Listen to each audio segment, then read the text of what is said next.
Hello everyone, welcome to What If Mufasa Got Reincarnated in Danmachi movie.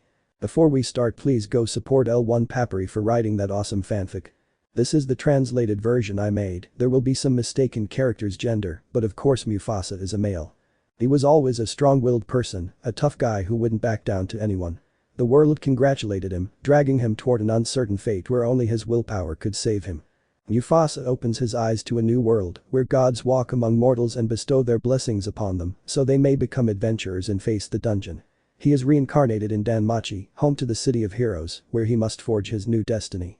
Erario, despite being the City of Heroes, is a city mired in the chaos of conflicts between gods. The Egyptian gods, unable to tolerate Zeus and Hera, conspire daily to overthrow them by force. Zeus's champion knocked him down with a roar. Empress Hera scorned him with a fingernail. The glutton brushed it aside with a flash. The witch silenced him with a word.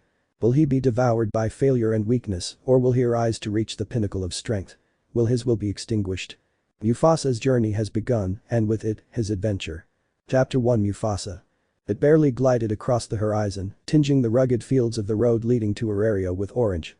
The caravan advanced calmly.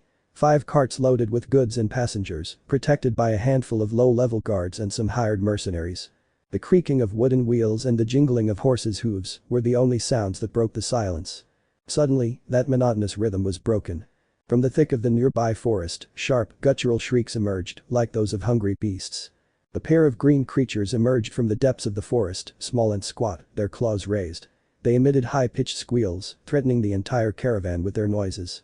Alongside them, dozens of monsters peered out, their deformed bodies visible. Dog heads with humanoid bodies, dark humanoids, and colorful lizards.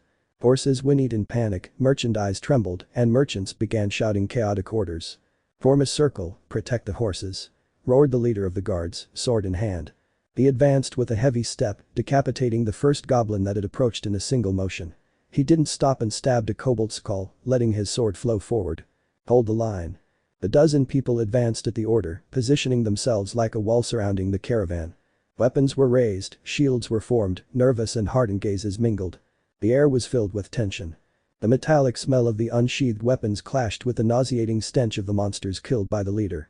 Then, seeing the first monsters dead, the other monsters rushed forward en masse, shrieking like rabid animals. Inside one of the carriages, the passengers screamed in panic. "I don't want to die. Aye. You bastards, you'd better kill those monsters," roared a burly man, his fat body wrapped in a luxurious coat. His fat swung from side to side as he ranted like a pig. In the carriage behind the main carriage, where the merchants' workers traveled, a small figure poked its head out of the window. "How strange," murmured a figure in a low voice. "Weird. Monster attacks are the most normal thing in the world." The small figure watched a brutal battle unfold and returned to the center of the carriage. Large silver eyes framed white hair reminiscent of a lion's mane. The child remained silent, his expression unreadable to the others on board. The man beside her, dressed in a servant's uniform, gave her an inquisitive look. "Mufasa," the man dressed as a servant called. "Our priority, aside from staying alive, is to take care of the Lord and his family." Iser, the boy who had stuck his head out of the window, frowned when he heard that he should risk his life to protect that of the fat merchant. Protect that walrus. The mere thought of having to protect the chubby man annoyed her. Mufasa was not a normal child. He was a reincarnation. Although the term transmigrant suited him better. It had fallen abruptly into the body of a small boy named Mufasa, a child belonging to the race of lion men. A rare race that was difficult to see due to its natural isolation. Mufasa shook his head, causing his mane-like hair to twitch, scanned the outside with his silver eyes and sighed. One day, which was supposed to be quiet and ordinary as usual, turned into a journey through worlds. He opened his eyes only to discover that he now inhabited Mufasa's body. At first, he was confused, his mind wandering for 2 whole days, thinking there was little point in continuing. But now, seeing the horde of monsters, he felt something inside him click. A burning sensation made him shudder, running from the soles of his feet up his legs, then to his torso, and spreading through his arms and head. Serve that disgusting fat man. Impossible. If it weren't for the fact that he didn't know his new world beyond the memories of the original Mufasa, he would have left. The burning sensation spread throughout his body, urging him to go out and seek his own adventure among those monsters. Damn. The growl of one of the mercenaries made him poke his head out again. Peeking out, he saw the pitched battle of the guards and mercenaries against a horde of low-level monsters. The goblins and kobolds were low-level, but the numbers seemed endless, in addition to the humanoid shadows that attacked frenetically. A huge silver ape advanced like a battle-battering ram, breaking through the formation and approaching the chariot. The horses screamed in panic. The monster, so close, raised its enormous muscular arms and brought them down with a thunderous force. The horse's body was reduced to a pile of bloody pieces, with exposed bones and crushed organs. The panic scream echoed through the carriage. "Die, you stupid gorilla." Amid the screams of panic and the spilled blood, one of the mercenaries advanced with a spear. The spear's tip flashed brightly before piercing the silverback's leg. The enormous monster growled in pain, twisted its massive body, and slammed its fist into the ground. The mercenary rolled to the right, leaving his spear behind. With no other option, and without his precious spear in his hands, the mercenary had no choice but to draw a pair of daggers from his waist. "What are you waiting for, ugly?" the mercenary mocked. As if reacting to his provocation, the silverback let out a terrifying roar and charged like a bull. His enormous arm traced an arc through the air, closing the distance in the blink of an eye and threatening to crush the mercenary. The jester mercenary then skillfully dodged. Still moving after dodging, he raised one of his daggers and inflicted a deep cut on one of the enormous monkey's legs. Seeing him buckle on his knee, he wanted to lunge forward and finish him off completely. But a sharp pain stopped him. He lowered his head and saw a kobold clamp its jaws tightly around his ankle. He frowned. "Disgusting rat," he growled as he stabbed him in the back of the neck. As he withdrew the bloody blade, a huge shadow fell behind the mercenary, blocking out the sun with its massive body. "You." A disgusting crunching of bones echoed across the battlefield, attracting numerous glances and turning non-fighters pale. "Savage." The silverback's enormous hands, now clenched into fists and covered in blood, completely crushed the figure of Savage, the mercenary who had wounded him. A brief moment was all it took for the kobold to distract him, allowing the monster to tear him apart. The enormous silverback did not enjoy the glory of killing the mercenary. A massive axe blade sliced through the air from his blind spot, shattering his skull with a single blow. Blood splattered, and his brain was completely destroyed by an explosive force. "Form a line," roared the captain of the guards after killing the silverback. He swung his axe to smash 3 goblins to pieces in an instant. Ignoring the spilled blood, he approached Mufasa's chariot. "Listen. I was paid to protect only the carriage of the fat man in front. So I can't guarantee your safety." His words caused numerous faces to turn pale. "No, it doesn't matter," the butler's voice trembled visibly, his fists clenched, maintaining a facade of false serenity. "The master's safety is paramount. Don't talk nonsense." The leader's face turned to the small figure who raised her voice in irritation. Her white hair shook with her outburst, her silver eyes staring with enormous intensity. "That fat idiot can go to hell. I'm not going to die for him." When his outburst ended, the butler's face frowned in an unpleasant way.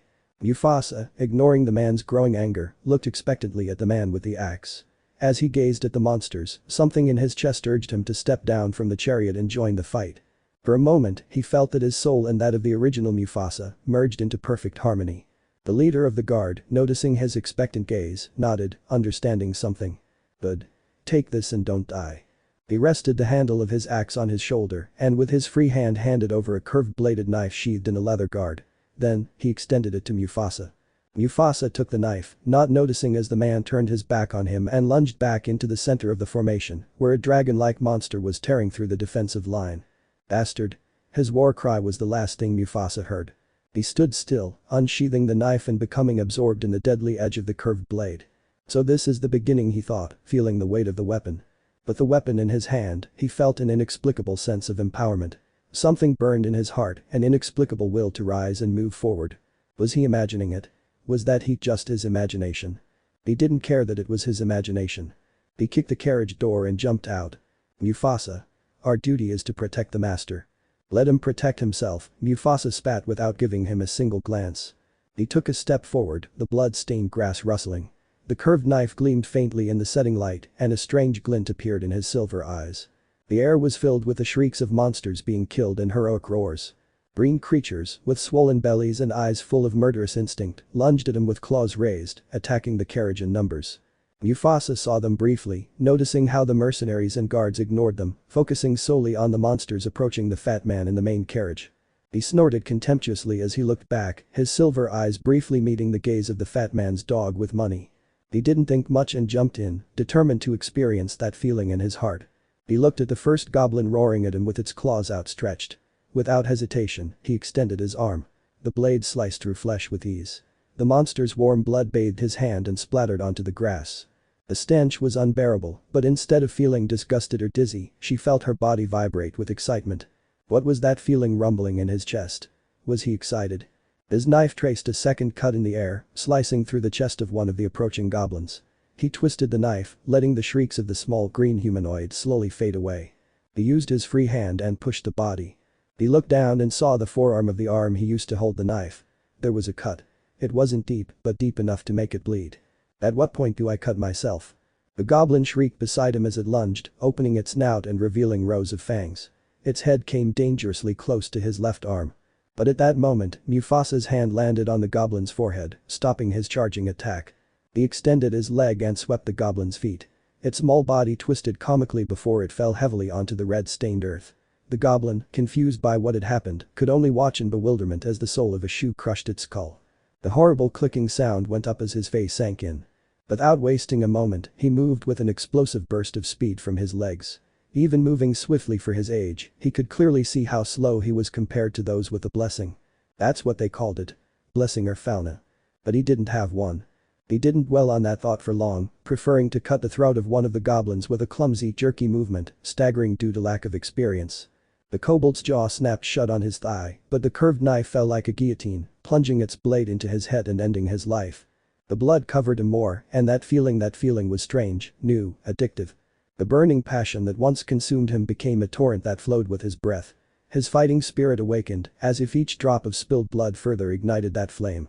Something inside him was changing, not in his organs, but in his spirit and soul. He felt good, more alive.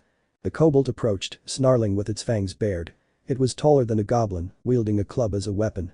It swung it ferociously against its chest. Mufasa did not back down.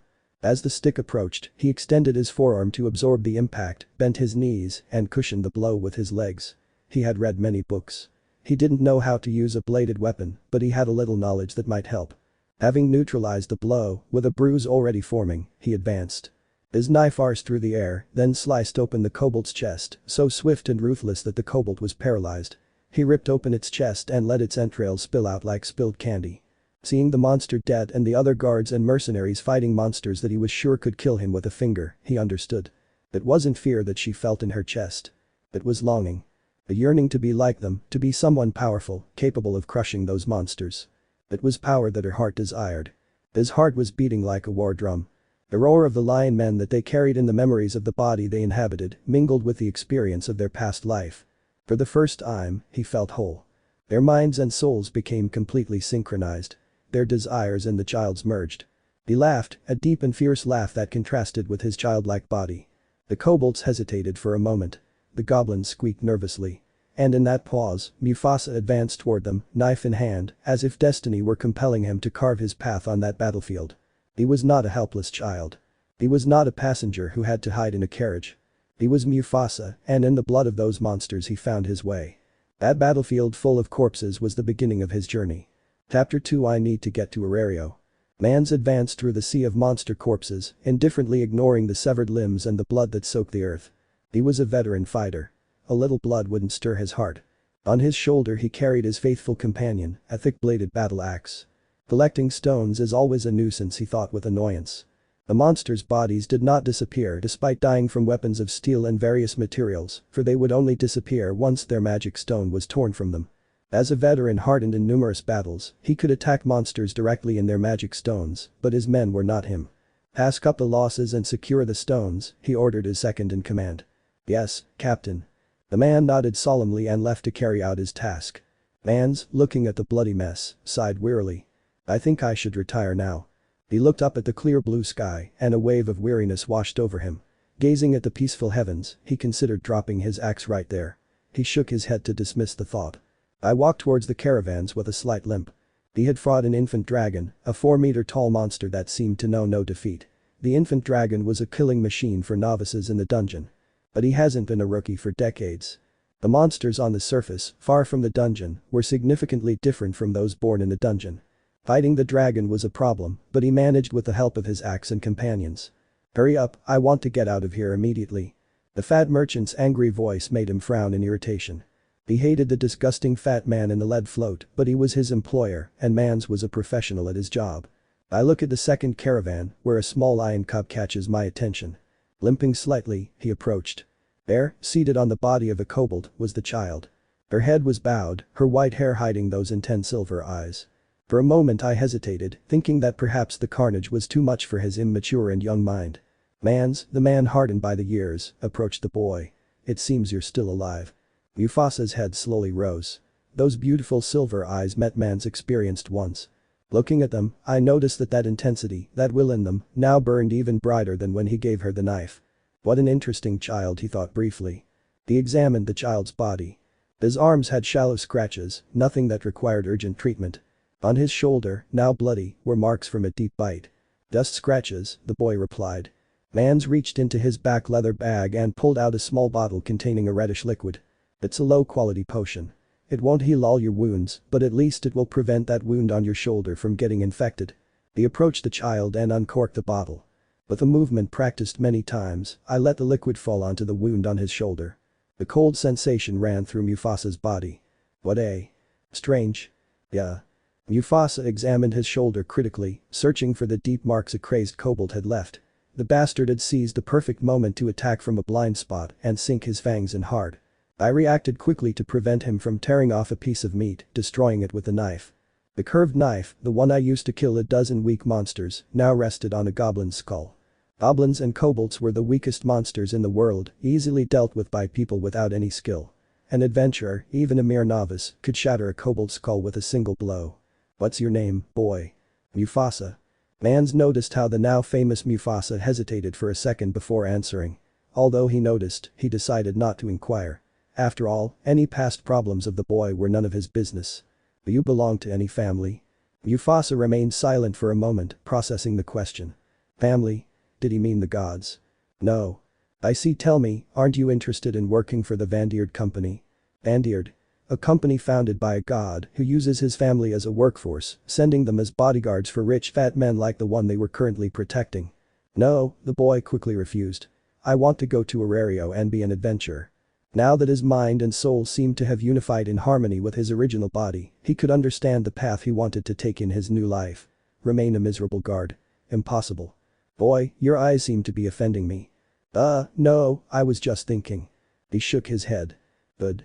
I can't help you get to Arario. That's off our route." The captain of the caravan guard didn't insist on bringing him to his family. He extended his hand and pointed in a direction. "If you walk that way, you should be able to reach the outskirts of Arario in 9 hours." "I see." At that moment, as he was thinking about how to manage to get to the city that acted as the center of the world alive, a cry full of inquiry thundered like lightning.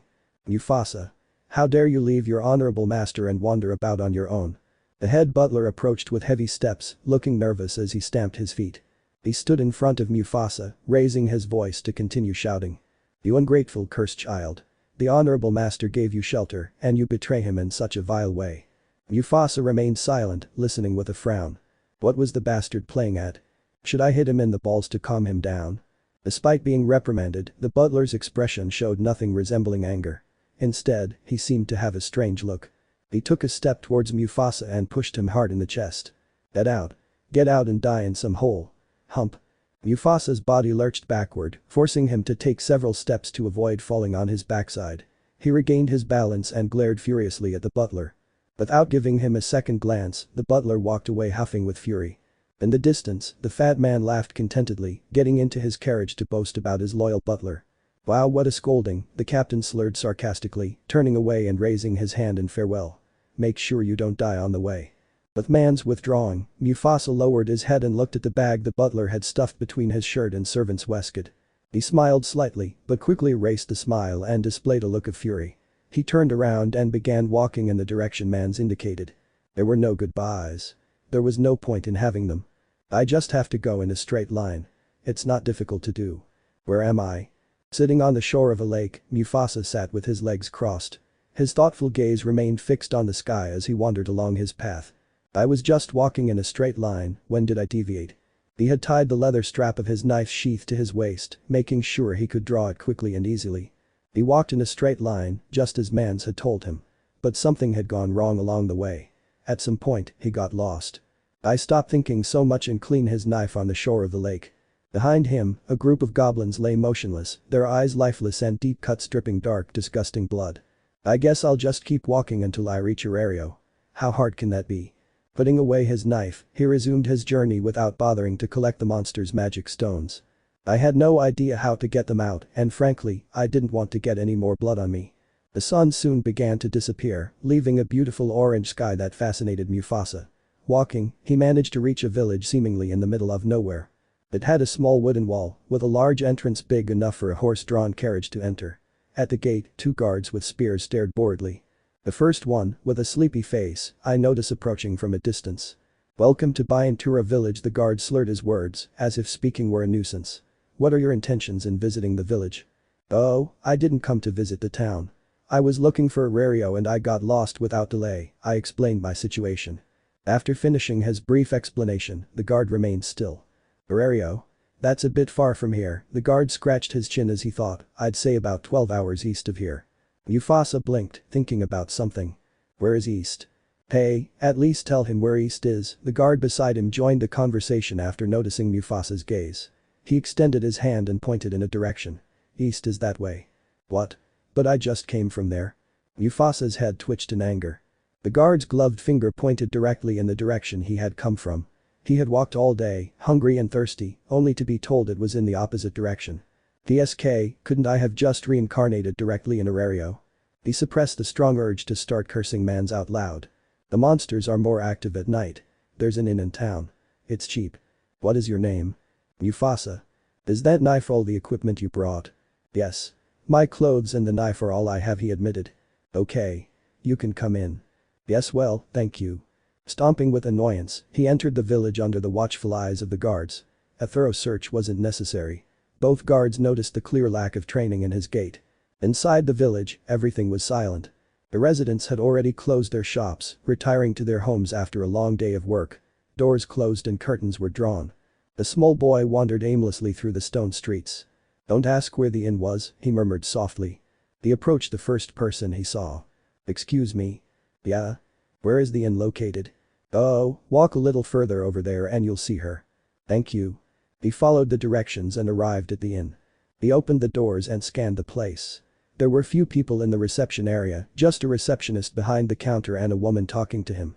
They both turned their heads when they heard the wooden doors creak open. The man, with a quick gaze, examined the figure of the lion child in a blink. "Knife. No equipment. A lion man. That's not common," the receptionist thought. Without Mufasa noticing, he signaled to the woman beside him. The woman, without nodding or blinking, retreated to a small bench in the corner of the room. He slumped down in boredom, discreetly moving his hand to the sword at his waist. "Welcome to Arnold's Corner Inn. Would you like to book a room?" The receptionist adopted a professional demeanor, reciting a rehearsed line with a polite smile. "Yes, one night, please." Mufasa approached the receptionist, took out his leather bag, and looked cautiously at the man. "How much does the night cost?" "One night is 150 valis." Mufasa wrinkled his nose slightly. He wasn't from that world, how was he supposed to know how to count with valis? An eyebrow silently rose on the receptionist's face. He watched as the lion boy seemed lost in his memories, then nodded and took out the coins. "What's wrong with this child?" A silent question appeared in the minds of the receptionist and the woman. "Dinner and breakfast are included in the rate. If you would like dinner, please feel free to ask." Mufasa nodded and took the keys the receptionist gave him. I examined his travel bag. Just paying for the room had taken almost half of what the butler had given him for his trip. At night he ate until he was full and satisfied. Without a care for his future, he slept like a baby. The next morning, the sun's rays streamed through the window of the small wooden room, bathing Mufasa's sleeping face in a warm light. He woke with a groan, tossing and turning on the mattress, refusing to get up. He rubbed his eyes and reluctantly sat up. For the first time since waking up in this new world, he had truly rested. "Well, it's time to continue," he murmured, adjusting the leather belt that held his knife sheath. He went down to the reception area, where the receptionist was waiting for him with the same rehearsed smile as the night before. "Did you sleep well?" "Yes, thanks." The woman with the sword was out of sight, but Mufasa hadn't forgotten her. He had felt her watchful gaze, the gaze of a warrior, even when she pretended to be bored. She had a good breakfast and went out into town. The morning breeze ruffled her white hair as she watched the inhabitants open their shops and set up their stalls in the street. She stretched one last time before resuming her walk. His stomach was full, his knife held tight, and his goal clear. To reach Arario. He remembered the direction the guards had pointed out to him. East. 12 hours, that's a long time. There should be transportation here. I wandered through the village until I came across a stable with horses. I approached the man in charge, who was tending to the horses. Mister? What do you want, child? Do you make trips to Arario? The man stopped tending to the horse and stared at him as if he were mentally challenged. Noticing his gaze, Mufasa involuntarily scratched the back of his neck awkwardly. I don't travel to Arario. I only raise horses for the town. And you don't know who makes trips? In the village? Nobody. Mufasa visibly deflated. The merchant from Arario comes every 3 days, you can ask him. When will it arrive? In 3 days. 3 days. I can only afford one more night at the inn. He didn't have much money, and venturing out to search for Arario again could be dangerous. He'd only encountered goblins so far, but what if a stronger monster appeared? What if a dragon appeared, like the one the caravan guard, Mans, killed? That abomination would destroy him just by looking at him. Mufasa wasn't the smartest person in the world, in either world, but he understood his limitations well and which path to follow. As he made his way through the village streets, he saw a wooden notice board. Several sheets of paper were pinned to it, including messages, missions, and announcements from the village chief. I examined each sheet looking for any job I could participate in. Most of the ads were simple and useless.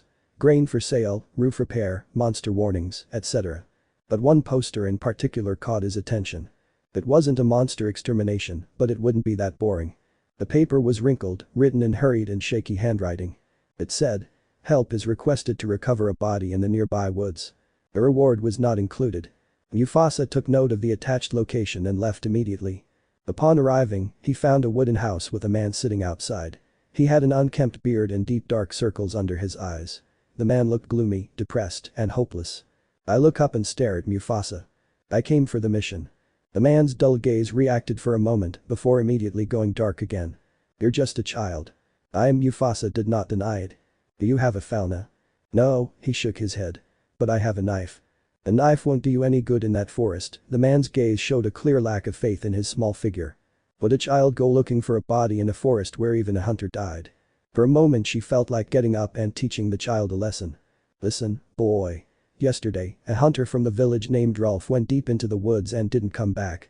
I searched the area, but I only found traces of blood and some footprints too big for an animal. The man cleared his throat before continuing. No one in the village wants to go in to look for him or even recover what's left of his body. Why wouldn't they want to? A group of well-armed men can take down a monster from the surface. Because nobody wants to risk their life for a body, he replied bitterly. I don't care if it's just a body, I'll bring it back. The mayor wants the body, and so do I. There was something more to the story of the man, something more sentimental. Mufasa was now a beastman with heightened senses. But he chose not to pry into matters that were none of his business. The mission sounded simple from a basic point of view. Go into the woods and look for a body. Not difficult, right? His instinct screamed at him not to go, to stay safe in the village and stay alive. But the need to get money to pay for a night at the inn overshadowed his instinct. I accept. I speak suddenly, interrupting the bearded man's melancholy. You're just a child. But I can carry luggage. Besides, someone will need to carry the body while another defends. What do you say? His deep dark circled eyes fixed on the small figure of the boy. Just by looking at his posture, he knew he had no training. The man himself was not a warrior, but he had fought many times against minor monsters in the forest and on journeys. Let's go together. As long as you pay me, I'll go anywhere. There was something about the child that seemed hypnotic, urging him to go along with it. He shook his head ruefully. Was he so desperate that he would hire a child for a mission that could be suicidal? Okay. But don't blame me if you die, he said after thinking it over. The bearded man, named Rolf, got up heavily and turned to go into his house. But he stopped. About money. Just give me enough to stay for 3 days. I need to get to Arario, and the merchant will be here in 3 days. I see, the man thought for a moment before continuing. In that case, I can help you. If we recover the body, I'll take you to Arario myself tomorrow. Really? Rolf nodded. Then let's go right now. At that moment, a calm voice attracted attention. Don't leave me out of the mission. A woman stepped forward. Green eyes and pink hair, a true gem for those seeking exotic looks. She approached with a confident stride, her gaze both assured and courageous. She wore simple clothing with a leather breastplate. Are you here for the mission too? Of course. I heard there's a dangerous monster, I'd like to kill it. Whatever you want. The group of 3 left the village with the guard's blessing. Mufasa, as he had said, ended up being in charge of carrying the supplies. He slung his backpack over his shoulder and followed Rolf's back. What's your name, little one? Mufasa. I am Kali Pepper. The woman smiled. It's rare to see a lion man these days. Mufasa raised an eyebrow. Really? Yes. Lion men usually live isolated in their territories. They are very aggressive toward anyone who enters. The morning breeze grew colder with every step and the trees seemed to gaze from a distance, twisted and dark. A shiver ran down his spine. Judging by your posture, I can tell you have no training whatsoever. What exactly are you doing on this mission? I need money to pay for the inn, he shrugged. Haha, I see. That's a great reason. The three walked for half an hour until the large trees, with trunks that rose more than 5 meters, completely blocked the sun. The trees closed their canopies, turning the path into a tunnel. The sunlight, which had previously bathed them in its warmth, now barely managed to filter through the branches. The air smelled of moss, rotten wood, and something metallic, like spilled blood mixed with earth. Each step taken by the group produced creaking sounds. Raph walked ahead with a slow, measured stride, sniffing the air with the experience of someone who had hunted for decades. Kali brought up the rear, his calm gaze scanning the trees. Mufasa, carrying his backpack, felt his beast senses tighten. It was almost as if the forest itself had sensed his presence. What's wrong with this stupid forest? I've been getting chills ever since I came in. Stay together, Raph murmured, gesturing to them. The boy's silver eyes noticed Raph leaving marks with a knife, marking the way back. The group continued in a straight line through flattened weeds. Making their way through the trees, they found the first traces. Huge deep footprints, with dried blood staining the crime scene. Mufasa, now with far superior senses because he was a beastman, bent down and smelled the blood. The fragrance was mixed with a smell similar to that exuded by goblins, but more intense. His silver eyes quickly scanned the scene for anything else that might point him in the right direction, but he couldn't find anything. The depth of this footprint indicates that the monster is of considerable size. Judging by its shape, I'd say it's an orc. An orc, as long as it's just that, I don't think we should worry. Mufasa listened in silence, without commenting. He didn't know the monsters of his world, so he couldn't make any guesses. Knowing them in a book or on a screen wasn't the same as knowing them in real life. Yes, he knew the world of Danmachi, but for him it was a completely unknown world. His knowledge was limited to the novel, but that could very well be considered nothing. What's the worst thing we could encounter? The one-eyed black dragon. That. Mufasa's mind suddenly tensed, unlocking a sudden memory he had been ignoring. The one-eyed black dragon. A monster so colossal and powerful that it could well be considered a natural disaster similar to a magnitude 10 earthquake or even a missile bombardment. The legend about the dark-winged calamity was known throughout the world. A shiver ran down his spine. His mind was in chaos. Wasn't he supposed to have already harmonized with the original Mufasa? Why did he seem to forget at times that he knew the Danmachi novel? Why would the black dragon appear in such a remote place? And why wouldn't I? Mufasa decided not to continue the conversation. Colin was talkative, but she seemed to be mocking him. Yes, of course, it will surely appear. The moment his words left his mouth, a huge shadow completely covered him. Chapter 3 Save Yourself. Mufasa raised his head at the sight of the shadow, finding himself face to face with an enormous humanoid figure that stared back at him. Its eyes, devoid of any reasoning, regarded him with profound malice. The humanoid raised its thick arm, where it held a huge branch as a weapon, and crushed it with thunderous force. Move it. The silhouette passed by like a shadow, barely perceptible to his eyes. Colin grabbed the collar of his shirt and pulled him towards her, just in time to avoid the monster's devastating blow. The woman did not stop. With a swift movement, she drew the sword from her waist. Seeing it, Mufasa couldn't help but think of a sewing needle. Long and pointed, that was Colin's sword. Get out of there. Raph also shouted, ordering Mufasa to return to the safety of the rear. Mufasa took a breath and cleared his thoughts. This was no time to hesitate. If he hesitated, the enormous monster would tear him apart with one of its blows. He got up quickly and ran back to the rear, standing next to Raph and drawing his knife, he cut. Colin moved swiftly, rolling beneath the orc's heavy slash and stabbing him squarely in the chest. The orc roared in pain, then vanished into ash. When a monster's magic stone is destroyed, it disintegrates and disappears. A quick and efficient death. In a matter of seconds, Colin had cleanly finished off the gigantic monster. So that's what Falna is like, thought Mufasa, amazed by Colin's speed. To him, the woman was a burst of speed, difficult to follow with his eyes. Her stab with her needle-like sword was a blink of an eye, something he couldn't process until the monster vanished. This bastard had no traces of blood, so we have to keep looking, Colin said, wiping his sword with a handkerchief. Then let's continue. The trio moved forward again, with Mufasa staring intently at Colin's back. Do you have something to tell me, boy? How exactly does the fauna work? Everyone knows that. You know, statistics come first.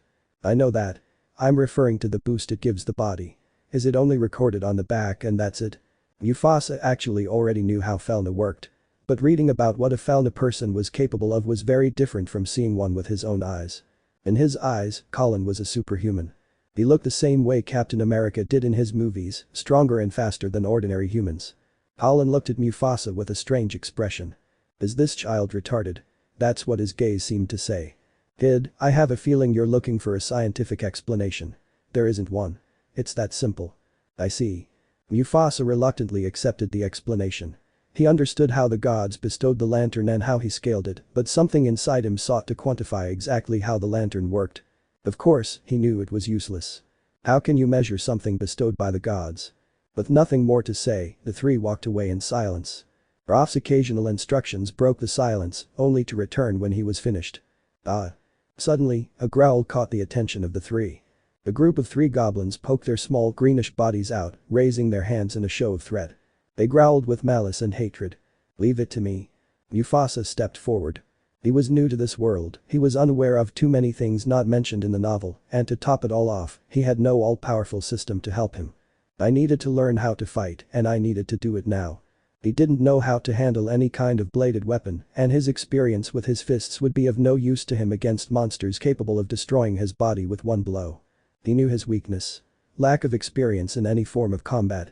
He unsheathed his knife, dropped his backpack of supplies, and approached the goblins who were already carrying. He gripped the handle of his knife tightly, anticipating the goblins' movements in his mind over and over again. The first goblin came running up while emitting high-pitched squeals. Mufasa reacted and moved forward, raising the knife too high and slashing upward. The movement was slow, exaggerated, misjudging the distance and speed. I barely managed to touch the creature's neck. The goblin shrieked in pain, blood trickling slightly from its throat. Taking advantage of the distraction, it slashed forward with its claws. The lion cub, inexperienced and not in the trance he'd been in the caravan the first time, lost his balance and stumbled backward, nearly falling. Their breathing quickened. Focus on the objective at all times. He heard Colin's voice in the distance, but he turned around. The second goblin was already on top of him. He raised the knife desperately and plunged it into the green creature's stomach. The blade went in, but not where the magic stone was. The creature growled in pain, struggling, pushing and causing Mufasa to lose his balance. He stumbled a little, but gritted his teeth and shoved the goblin's small body with his shoulder. The goblin lost its balance and fell backward, squealing in pain. The third one was already leaping at Mufasa, jaws wide open, 2 rows of fangs bared. Mufasa wasted no time, delivering a direct blow to its face, destroying its charge, and sending it reeling backward. Seeing him fall, she approached with swift steps, dodging the claws that were aimed at its eyes. He lifted his leg and crushed the goblin's head with his boot. A disgusting cracking sound was heard as his skull was smashed. Goblins are the weakest monsters in the dungeon. Even within its walls, their strength is so negligible that a single blow can shatter their skull. On the surface, where they are even weaker, a small body like Mufasa's can easily crush them. His beastman senses picked up the shriek behind him. He ducked and swept his legs back, but crashed into a tree trunk. Shit. The goblin lunged at him, trying to bite his neck. He used his knife to block him, tearing the lips of the disgusting, ugly goblin. He pushed him with all his might, knocking him down beside him. He stepped forward and kicked the first goblin, who was already limping back. Just die already. He spat on the goblin with disdain, slashing its throat with a clumsy movement. I straightened my back and looked at the last goblin, still getting up. I walked slowly toward him and reached out, grabbed his head, and slammed it against the ground. I raised my knife and, without hesitation, plunged it deep into his forehead, letting the blade sink in. I sighed heavily, trying to regulate my erratic breathing. You're moving your knife like it's a club. It's not a blunt weapon, you know that. Colin approached, not urgently, but calmly. He observed the massacre he had caused with only 3 goblins. I whistled audibly. 3 measly goblins and it already sounds like you've been through a legendary battle. A chuckle escaped the Libyans. Kid, have you never fought before? Raph also joined. No. I recently killed a goblin for the first time. Mufasa shook his head, using the body of one of the goblins to clean his knife. I see. And you still wanted to come on the mission. Mufasa looked at him, his silver eyes acquiring an intensity that a 10-year-old boy shouldn't have. For a moment, Raph was speechless. Why were the boy's eyes so intense?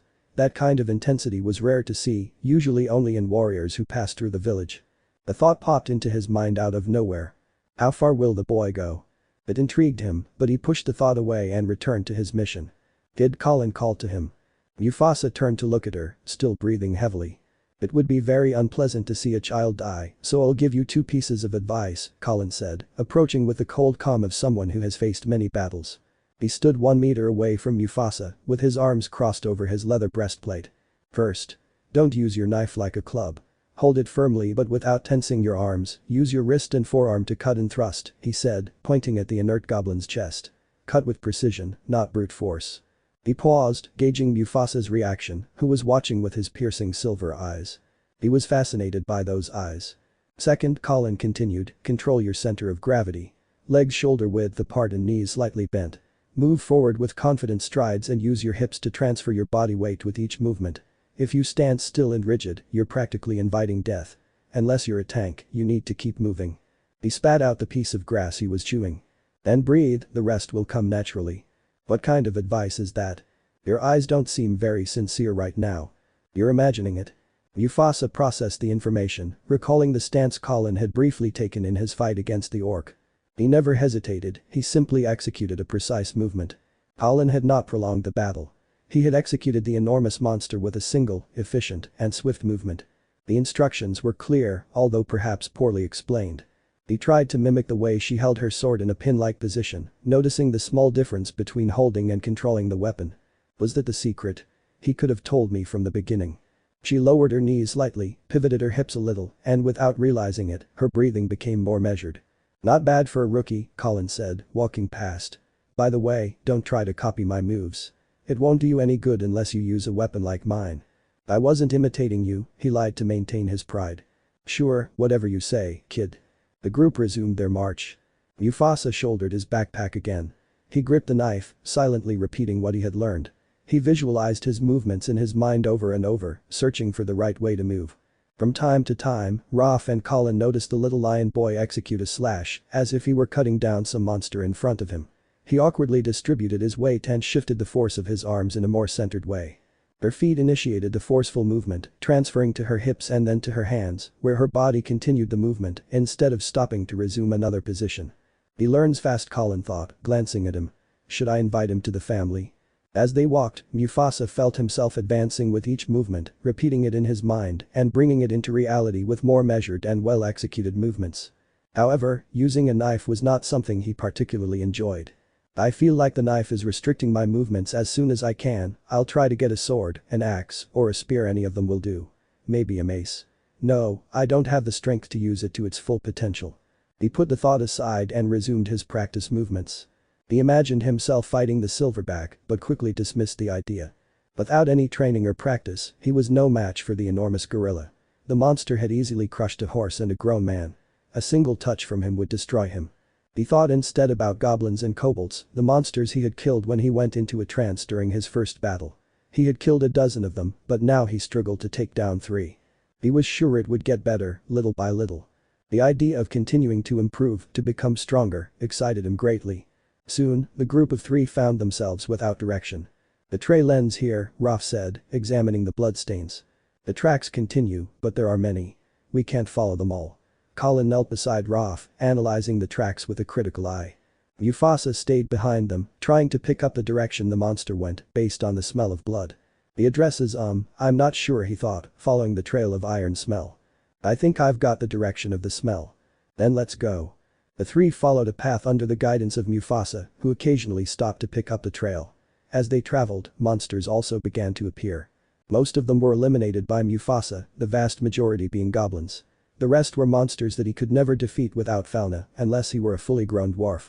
His curved knife, his first weapon, cut without hesitation through each of the monsters he encountered.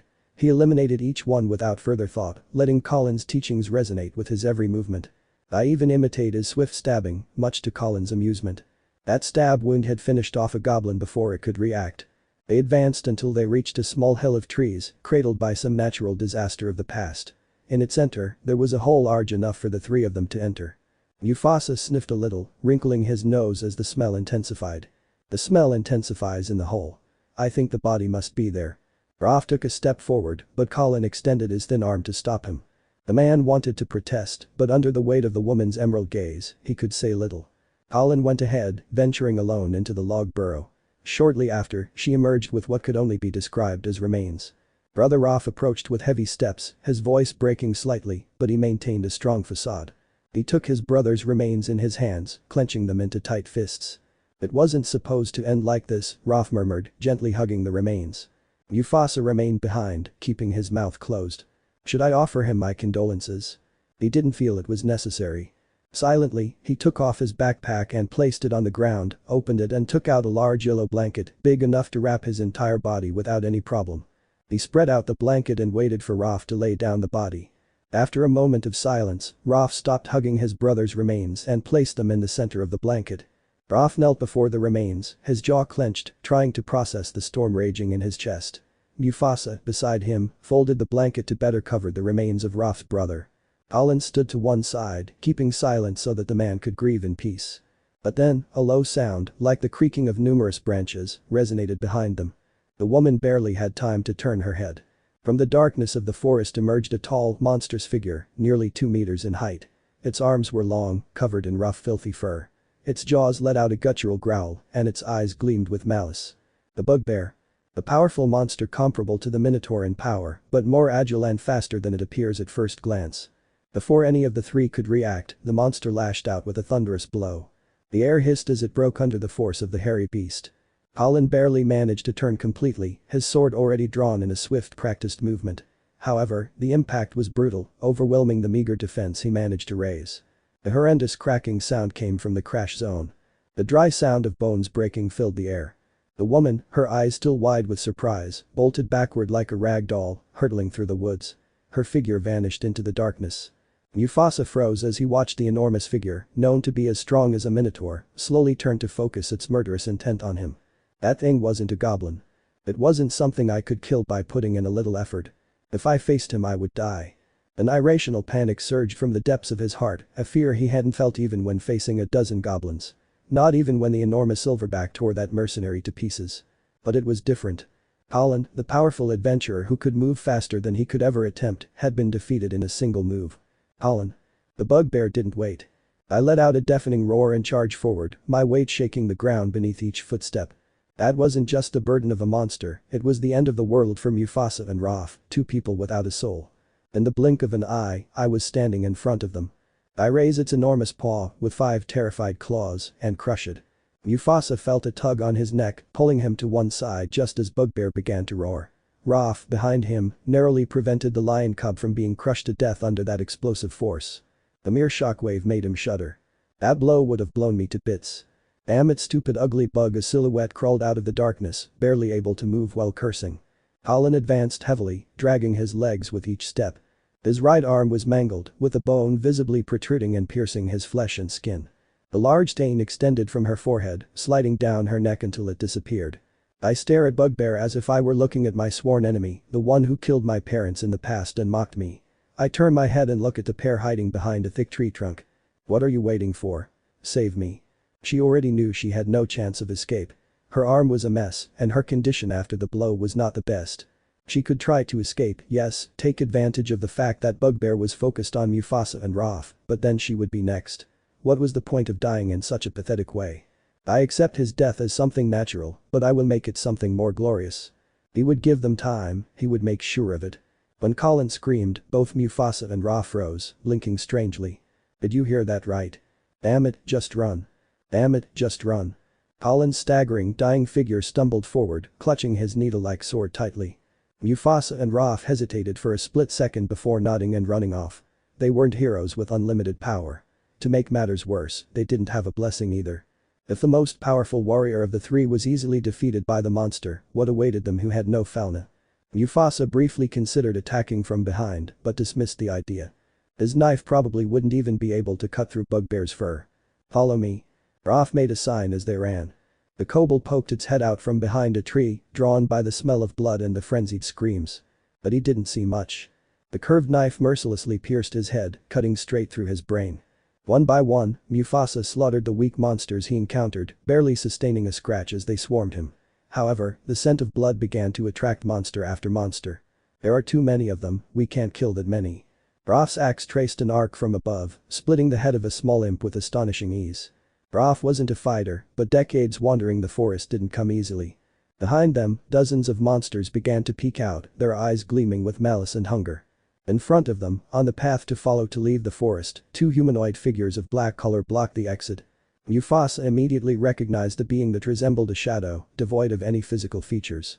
Its enormous silver eyes stared at him, overflowing with murderous intent. "We can't face that thing," said Mufasa, sweating profusely. Now, at a moment when his life was in real danger, he silently cursed the fact that he didn't have a powerful system to back him up. Was it so difficult for the world to give it a rigged system? "I know a place in the forest. We can hide there." Raph cut off ahead and advanced with long strides. Mufasa didn't hesitate for a second to follow him. His knife swung with force, applying everything he had learned on his short trip. He put every ounce of strength into his quirt, tearing apart bodies as they advanced. The war shadow followed them like hawks, stalking them closely to cut their throats at the slightest lapse in attention. "Here. Jump." After passing a tree marked with an X, Raph seemingly jumped onto a pile of stacked leaves. Then, his figure barely made it through the leaves and disappeared into the darkness. Mufasa finished cutting open the stomach of a kobold that attacked him from behind, managing to scratch his shoulder. "Hey?" For a moment his mind wavered, finding it strange how Raph had disappeared through the hole. He turned his head back and saw the silver eyes of the war shadow getting closer and closer. Gripping his knife, he sent it flying and carelessly threw himself down the hole. His body slid for a short 5 meters before he began to shake in different directions, hitting his entire body with each jolt. Finally, his head snapped back and everything went dark. Chapter 4 Life Goes On. Mufasa dreamed of a beautiful lake. Her gaze wandered across the beautiful lake, overlooking the people passing by one after another. Soon, a figure approached with a warm smile. "Son, come here so we can take the picture." "I'm coming, Mom." Something didn't add up. He got up from the bench where he was sitting, followed the woman he called Mom, and together they approached a group that was chatting casually. The group settled down under the guidance of their father. The passerby offered to take their picture. Something was off. His parents' warm smiles filled him with unprecedented warmth, filling a void that had been empty for a long time. That's what the family was like.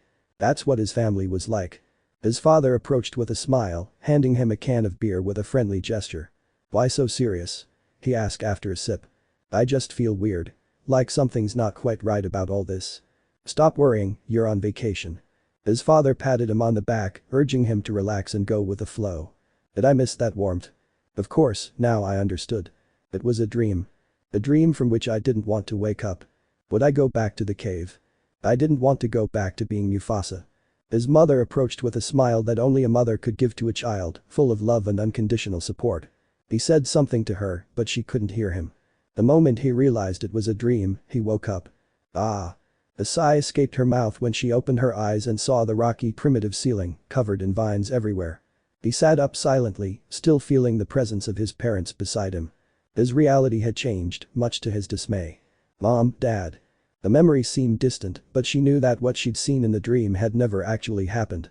She'd never been to a lake with her family, but how she wished it were real, that she were there with them right then and there. A bad dream? He turned his head and saw her off.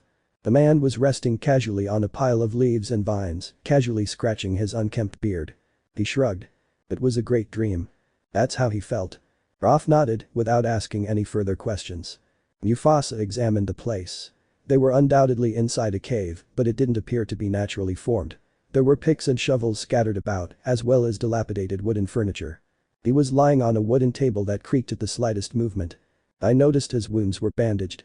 Raph had probably treated them with the supplies he was carrying. "Where are we?" he asked in a low voice. "In a shelter from my grandfather's time," he said, extending his hand as if pointing. "It was used when my grandfather was just a boy, back when there were more monsters than there are now. Whenever large, dangerous monsters approached the village, the entire village was evacuated to this place. But it's no longer used. Horario exterminated a huge number of monsters in recent decades. Horario was the city of heroes, the city with the only labyrinth in the world.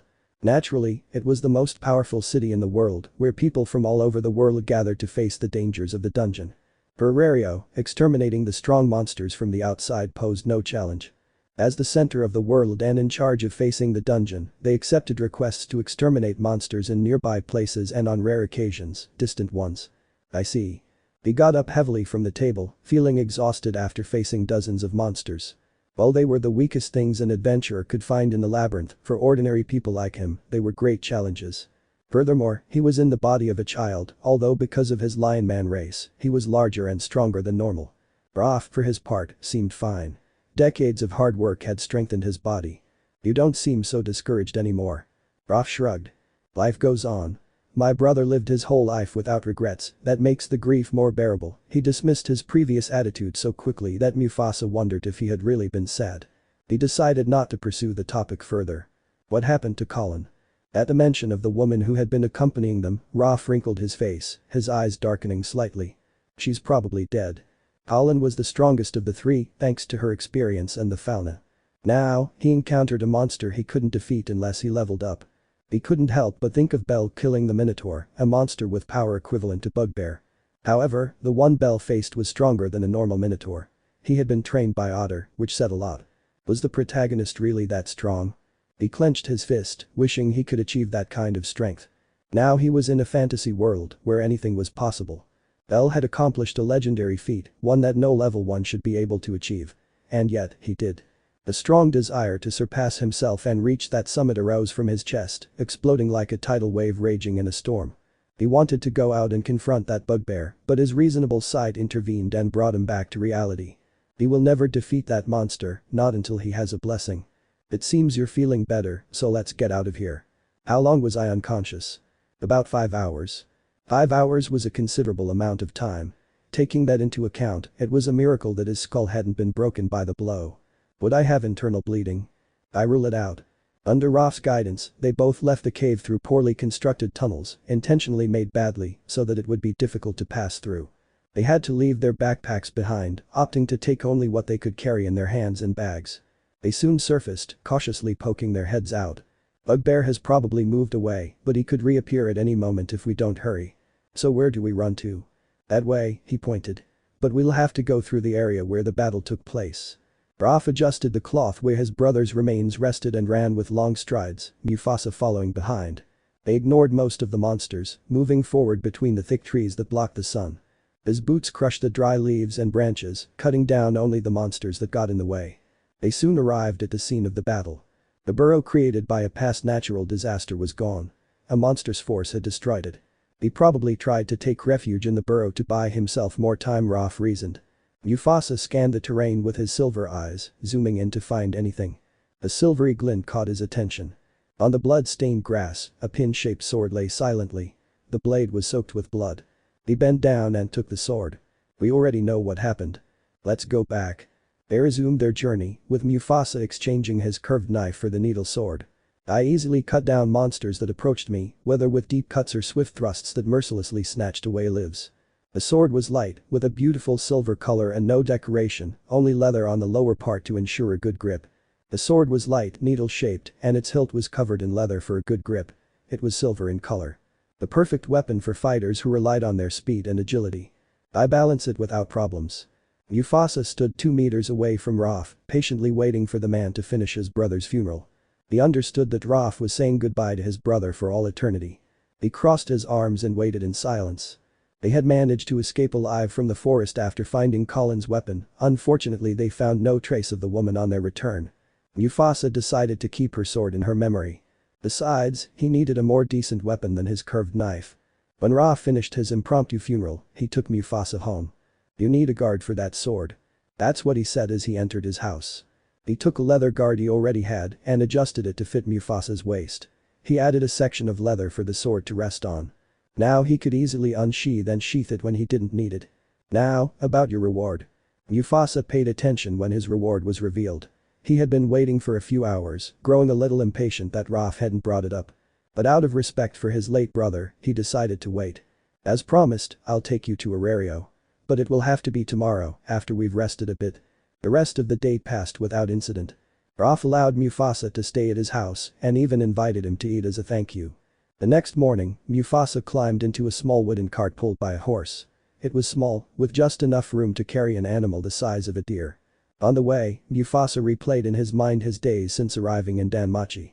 The first few days were focused on coming to terms with the fact that he had transmigrated to another world.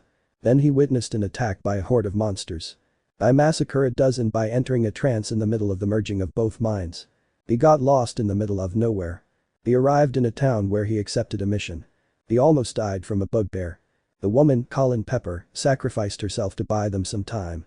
He learned about some of the history of the area around Arario that wasn't mentioned in the novel, such as how Raf's grandfather's generation hid in caves for safety. He got a new weapon to use. And now, he heads to Arario, the place where his adventure will begin. He smiled a little at the idea. I was a little excited. In his mind, he replayed over and over the battles he faced to survive in the forest. He slashed, tore, stabbed, and destroyed every monster that stood in his way. His curved knife had saved his life. He owed his life to the generosity of Mans and the head steward. What was his name? I couldn't remember. I rehearsed the scenes over and over in my mind, imagining my movements one after the other. He was looking for a way to improve, to apply what Colin had told him before his death. Looks like we have company. Mufasa came out of his mental trance and looked up. A monster larger than the ones he had killed approached while emitting growls. A dungeon lizard, a lizard monster with scaly brown skin and suckers on its feet. It stuck out its tongue in a threatening manner, closing the distance between them with a swift stride. It's time to put what we've learned into practice, he thought as the cart stopped. Can you do it alone? Yes, leave it to me. Good. He jumped out of the cart and landed heavily. He advanced on the monster, drawing his needle sword with a clumsy, slow motion. He was still not used to drawing the weapon. The lizard roared audibly. But Mufasa ignored him and plotted in his mind how to kill him. It had 4 legs and couldn't use its usual attack pattern of climbing walls and launching surprise attacks. Mufasa stepped aside and let the bite close in midair. He pressed his foot down hard and with an explosive movement that started from his feet, then his hip and finally his arm, he fired a thrust straight at his head. The blade pierced the lizard's scaly skin, breaking the bone with a dry sound, and emerged from the other side of its head. The dungeon lizard shuddered, convulsed for a couple of seconds, and then collapsed, dead. Mufasa breathed slowly, letting the feeling dissipate in his mind. A sudden silence enveloped her now calm mind. It felt good. He felt a clear improvement. With a brief effort, he withdrew the sword, the dark blood trickling from the blade until it dripped onto the ground. He observed the lifeless corpse. One thrust, he murmured under his breath, examining the blade of his sword. For the first time, he hadn't had to fight desperately or launch erratic slashes to survive. One long one to finish it. A precise and clean movement. He remained silent, staring at his hands, the weapon, and finally the monster's body. He mentally reviewed the movement, considering various ways to improve its motion, explosiveness, and weight distribution. It's a small step. A strange mixture of pride filled him, coursed through his chest, and made him smile. He moved forward, he was confident. For many it might not seem like much, but for Mufasa, who had no knowledge or experience, it felt like a huge step on his path to his desire. He slowly sheathed his sword and returned to the cart. Raph watched him from the cart, his axe ready in his hands. He whistled in astonishment and put the axe away without saying a word. He felt no need to. The boy never ceased to amaze him. The first time she saw him, she thought he was a silly child with some death wish. But during the mission, his cuts improved significantly. His cuts were imprecise and erratic, lacking any real power. But now, he had landed a powerful blow, killing the monster with terrifying ease. Mufasa simply climbed in, wiping the sweat from his brow. The cart started moving again. The lizard's carcass lay inert on the path, as further proof that he was moving forward and that this progress was shaping him into something in his destiny. He was satisfied. The gates of Arario soon came into view, next to the Great Walls. It seems that here we separate. Raph stopped the horse and turned to look at Mufasa. It seems so. Mufasa felt no need for an emotional farewell. He stood up silently, jumped out of the cart, adjusted his belt, and began to walk. Boy. Take this, he said, tossing her a leather bag with a slightly mocking smile. Make sure you don't die so quickly. Mufasa smiled too. I won't do it. With that, Raph led the horse and rode off in silence. Mufasa watched the man's back until he disappeared into the distance. When Raph's silhouette and the cart disappeared into the distance, Mufasa turned around and joined the line to enter Arario. Finally, he looked at the high walls, but above all, he looked at the enormous and colossal tower in the center of the city. The tower was so tall that it was lost in the clouds. They disappeared for people with average eyesight. The entrance wasn't as rigorous as in the novel. Who would dare cause trouble when the monsters of the Zeus and Hera families reigned freely? Thinking about it left him perplexed. Then he understood it immediately. The Zeus and Hera families were still alive. That meant it was at least 15 years before the start of the novel. The men and women who crushed Otter's generation like cockroaches were still alive. The idea excited him. Meeting the legends of the Zeus and Hera families was something every Danmachi fan wanted. And now, he would be the one to meet them. But I'll leave that for later. First, I needed to find a family. Is the Loki family already established? After completing the registration at the entrance with a couple of questions, he managed to enter the city. The streets were packed with people. Numerous shops offered a variety of products. There were restaurants, hotels, homes with fireplaces, everything one would expect from a medieval city. Then he wandered around the city. He didn't waste much time admiring the beautiful city that he had only been able to imagine through text and drawings. As he wandered aimlessly, he saw the different races. There were Palams, small but muscular dwarves, beastmen of all colors and flavors, dark-skinned women in daring clothes, and beautiful elves. Without a doubt, the elves were beautiful. One frowned when she stared at her for too long. She spat in her direction and left. Wow. That I liked it. She shuddered. He quickly shook his head and asked about the headquarters of different families. Through numerous inquiries, he managed to track down the first family. It was a two-story house, belonging to a small family of rank F. The family was the Ogma family, a family that would later include bellcranel's best friend and biggest fan. Mord Latro. He knocked on the door a couple of times and waited patiently. With a creak, the wooden door opened. The woman lazily peeked out. What do you want? Hello. I'm looking for a family to join. She got a little excited at the thought of getting the fauna. The woman's eyes scanned him from head to toe, then she snorted in disdain. You're just a snot-nosed kid in diapers. You'd better go back to your mommy, little one.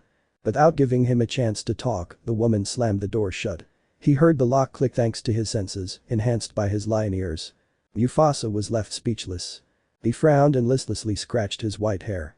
"TSK, the wretched woman didn't even listen to me." He muttered a couple of curses before walking away. "Now I understand you, Belle." In the novel, bellcranel tried to join several families when he arrived in Arario, but every single one of them rejected him outright. A country boy with no training was worthless. Nobody wanted to lead the child to an untimely death. And Mufasa? It looked even worse. His appearance might have seemed exotic, but he was still a child. Not a stick figure, but a child. Who, apart from the Loki family who adopted Aes because of her origins, would accept a child? Freya. But that stupidly beautiful and stupidly crazy goddess would first notice his soul. Would Freya like her soul? I had no idea where to find her, and frankly, I didn't really want to meet her. Well, maybe from a distance. I wandered the streets in a better mood. Being rejected was never a good thing, no matter what. For now, I needed to find a place to spend the night. Between his own money and what Rolf gave him, he barely had any money. I didn't want to spend what little I had on a room, not without being able to find another place where I wouldn't spend money. Nothing guaranteed that he would find a family before his money ran out. It was best to wait before spending it. Furthermore, it had no equipment whatsoever. I buy some food along the way. For hours he casually asked if they would accept him into their family, but on each occasion he was rejected. As he grew frustrated, the sun began to disappear, with the moon slowly peeking out. While searching for a place to collapse and rest, he found a building in a remote area of Arario, where people were scarce. He slowly entered the building, analyzing it. It doesn't taste so bad, he thought between bites. He listlessly chewed the pieces of bread he had bought at a small stall. He leaned his back against a peeling wall and silently enjoyed his meal. She had been looking for something cheap to eat after getting tired of looking for family. Moonlight streamed through the windows at the top of the building. Brick walls threatened to crumble at the slightest impact. The doors were crooked, as if a force in the past had smashed them with brute force. The building was a disaster. Tables, chairs, shelves, everything was destroyed. Then, after wandering around for hours, he saw the place as an ideal spot to rest for the night.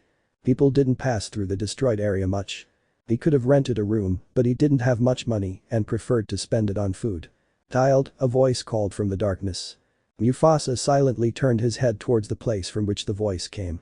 In a corner of the building, seated on a pile of rubble, a figure rested peacefully as he watched him. Its face was obscured by the lack of light, but he was certain it was looking him in the eyes. Two gray orbs stared at him from a distance. "What is a child like you doing in such a depressing place as this?" "I'm trying to get through the night." He shrugged as if it wasn't a big deal. The silence lasted for several minutes. Mufasa wasn't too keen on talking to the stranger. He assumed he was a homeless man who, like him, was looking for shelter for the night. "You know what? You should be grateful to me," his voice sounded mocking. "Why should I?" He narrowed his eyes suspiciously. His hand instinctively gripped the hilt of his needlesword. He leaned slightly forward, ready to draw and stab the man. "I didn't know anyone, naturally I distrusted the man whom I couldn't even look at properly because of the darkness. Are you trying to rob me?" He slowly put down the loaf of bread he was almost finished with, tightened his grip on the sword's hilt, and stared intently at the man's silhouette. His swordsmanship wasn't the best, but he wouldn't hesitate to use it to defend himself. Balancing, cutting, blocking, stabbing, the concepts were clear in his mind. "Oh, a brave boy. I like that." I couldn't see him, but I was sure he was smiling. "If you pick up your weapon, it means you're willing to die." Mufasa froze. The voice that came from afar, where the man's figure was resting, now sounded behind his ear. "How rigid. I was only teaching you the supreme law that governs Arario. If you take your weapon, it will be taken as a challenge," the man complained. Prometheus's steely gray eyes found him again in those ruins, with the moonlight illuminating his face a little. "Who are you? Do you want to rob me?" Mufasa reacted on instinct, his body moving before his brain fully registered the information. His hand flew swiftly to his waist, grasped the hilt of his sword, and drew it in a swift motion. He stepped forward, spun his entire body around, and then stabbed. The sword sliced through the air in a straight line, carrying all the strength of its wielder. Although it cut through the air, all it passed through was a hazy darkness. He pulled back the weapon, his eyes still wide with surprise, scanning his surroundings for the man. "How rigid," mocked the voice from the darkness. Mufasa's silver eyes scanned the ruined great hall, searching for the man's silhouette. His lion ears twitched involuntarily from side to side, picking up every sound. "Who are you? Are you trying to rob me?" Her sharp tongue kept bombarding him with questions. From the darkness echoed a snort full of disdain. "Those 2 guns are complete garbage," he scoffed. "Even if I sold them, I'd only have enough left over to pay for a public restroom." Feeling uncertain, Mufasa took a step back until his back touched the wall. He wasn't a military genius, but his mind was no longer that of a 5-year-old. He was older, and as an older person, he had a mind capable of logical thought. Just as he faced his new situation calmly, he decided to face the possibility of an attack from behind calmly. The man's speed was terrifying. He moved faster than I was able to perceive. How terrifying, he thought. It must be at least level 2. Maybe level 3. Measuring an adventurer's speed through letters had always been a great challenge, but measuring it in person was a whole different ballgame. What exactly was the speed of a level 3? "A good decision," the hoarse voice praised. "But that limits your options for defending yourself. You can't retreat if I attack from the front, and if I attack from the side, it will be easy to determine your escape route." He began to list the various mistakes he had made. A drop of sweat trickled down his forehead. The man could kill him at any moment, and that terrified him. But despite her fear of man's power, her chest burned with a blazing flame. Something inside him wanted to confront the man. He walked around the large room where he was, looking for the best way out. Among the rubble of the ruined Great Hall, he saw 3 potential exits. The first option was too obvious. It was the door to the Great Hall. "They'll behead me before I arrive." The second option was the window, which at that time no longer had its old glass. "It's too far away." The third one had the best chance of success. A hole large enough for his figure to pass through with hardly any difficulty. It was close to his position, and the man would be unable to pass through it. "That's the one." The man sat indifferently among the rubble, as if the whole situation was just a small spectacle that had nothing to do with him. Mufasa took a hesitant step forward, insecurity etched on his face. He looked at the man, still sitting on the rubble, too uninterested in his escape plan. "Are you going to run away like a damn coward? I thought you were more interesting, kid. Seeing you pick up a gun made me think you had guts, but I see I was wrong." Mufasa gritted his teeth. That struck him right in the pride. He wasn't a coward. He was just trying to survive in his new world. A world full of monsters and people who, in his world, would be considered gods. "I'm just trying to survive," he spat out after gathering his courage. "Yes, that's what they always say. Cowards have no other excuse." Her boots, which were in the middle of her escape movement, stopped. Her whole figure froze at the man's words. He was a fool for throwing away his only chance to escape. But he wasn't a coward. He wasn't running away because he lacked courage. He knew his limits, and he knew he was no match for man. But was that what he would do? He would always run away whenever the situation overwhelmed him, running to stay alive. Was that what he wanted? The man was right. He looked like a coward. "I didn't come into this world to be a coward." Her chest burned with her will, igniting a powerful flame that quickly spread throughout her body. Her eyes burned. His hands gripped his sword. He clenched his teeth. "I'm not a coward." He was a normal human, without powers. Facing great threats was not common, even less so with the body of a child and against an enemy that clearly far surpassed him. Going back guaranteed that he would live one more day. Despite knowing this, he stopped to confront the man. If he ran today, what would he do tomorrow? Would he keep running until everything was in his favor? He denied it. Everything will never align for it to move forward. I'm not a coward, he cleared his throat, frowning. That was childish, but it was something that stung from within. He didn't want to retire. I would face the problem head on. The man's eyebrow rose in the darkness with expectation. He tightened his grip on his sword. His jaw clenched and his eyes burned intensely. There was no going back. Interesting, I hear the man whisper from afar. Something moved in the darkness. A piece of debris fell from a random direction. The impact sent a loud sound through the hall, which had been dilapidated for years. He turned his head sharply the moment his lion ears caught the dull thud. A foolish decision, but full of courage. The voice sounded again near Mufasa, but this time beside him. Mufasa reacted by swinging his blade, cutting through nothingness. So, you mustered up the courage. This time it was in front of him. TSK. He moved again, but this time a thick hand pushed his sword down. It wasn't a push. It was more like the man gently pressing his hand against his weapon. However, for Mufasa it was as if a mountain had fallen on his hands. It was impossible to lift her. You're so slow.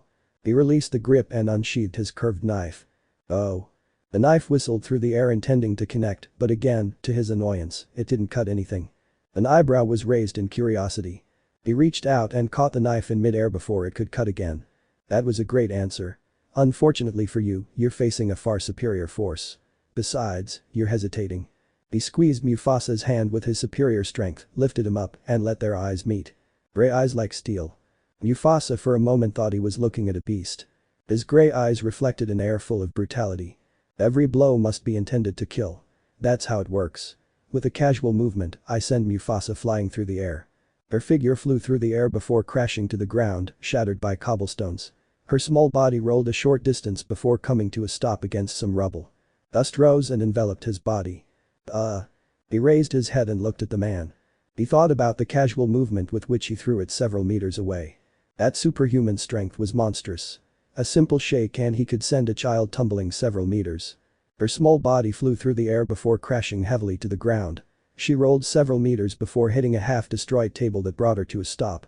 Dust and dirt further soiled her already filthy clothes. Phew. He looked at the man in shock. What happened? Are you giving up?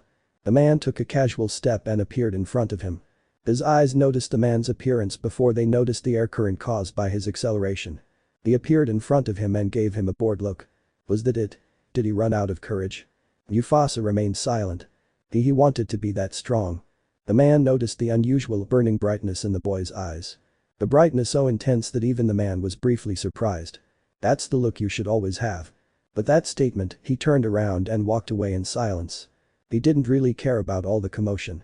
He was just killing time to satisfy his boredom. He was a child, not a monster who posed a challenge. I wouldn't kill a child just out of boredom. I would hit him a little before letting go. I wasn't going to kill you, kid. You're a little paranoid. He returned to his place among the rubble and slumped down heavily. Whatever. Stay if you want, leave if you want, I don't care. Mufasa stood up slowly, looking at the man cautiously. He said he wouldn't kill him. But who could assure him that he wasn't lying? He took his sword and silently returned to his lonely corner, where his piece of bread was already dirty. The small confrontation ended as quickly as it began. But Mufasa never stopped thinking about the strength of man. Could he also achieve that strength and speed? I really wanted to have that strength. Who are you? One person. But she hesitated, taken aback by the man's response. What's your name? Like my mother named me. You. Does it even matter who I am? No, not really. He saw no reason to insist on the subject, so he dismissed it. He took his sword and hugged it, then lay down on the rubble and closed his eyes. He was tired and wanted to sleep. And the man. He stopped worrying about the. If the man wanted to, he could kill him even if he were awake and fully alert. While trying to sleep, he opened his mouth even with his eyes closed. My name is Mufasa. What's with that dramatic pause? It's like you're wholeheartedly accepting the name. It sounds pathetic. What's going on? Do you have a dark past? She has a sharp tongue, he thought with a slight feeling of annoyance. That is. I don't really care, he interrupted brazenly while scratching his ear. Mufasa felt a strong urge to get up and attack him. They remained silent again, their backs against the wall and their swords resting in their hands. Without saying anything else, he closed his eyes. Chapter 5 I Need a Blessing. The next morning, with the sun's rays filtering easily through the holes and windows of the old building, Mufasa woke up after a long and uncomfortable night's sleep. He stretched his muscles and scratched his ears. Perhaps I should enter the dungeon without a blessing, I consider the idea. If you stay on the first floor, you'll only have to deal with weak monsters. What should I do? A sharp irritating squeal erased his thoughts. Turning around, she saw the man she had spoken to the night before. Now, with the sunlight, I could see it better. Cream-colored hair and steel-gray eyes, with dog ears and a tail. From his perspective, he was tall, with a muscular physique. He wore a sleeveless leather breastplate over a black shirt and simple trousers. What do you want? Noticing his gaze, the man stopped sharpening his weapon and looked directly at him. Do you know where I can get cheap equipment? On the black market. Where? The man sighed, as if Mufasa's presence were a nuisance to him. But strangely, he did nothing to send him away. He must have had a backstory, but Mufasa had no intention of delving into the man's past. For him, it was enough that he didn't kill him. Go to the market. Look for the urn of the brave.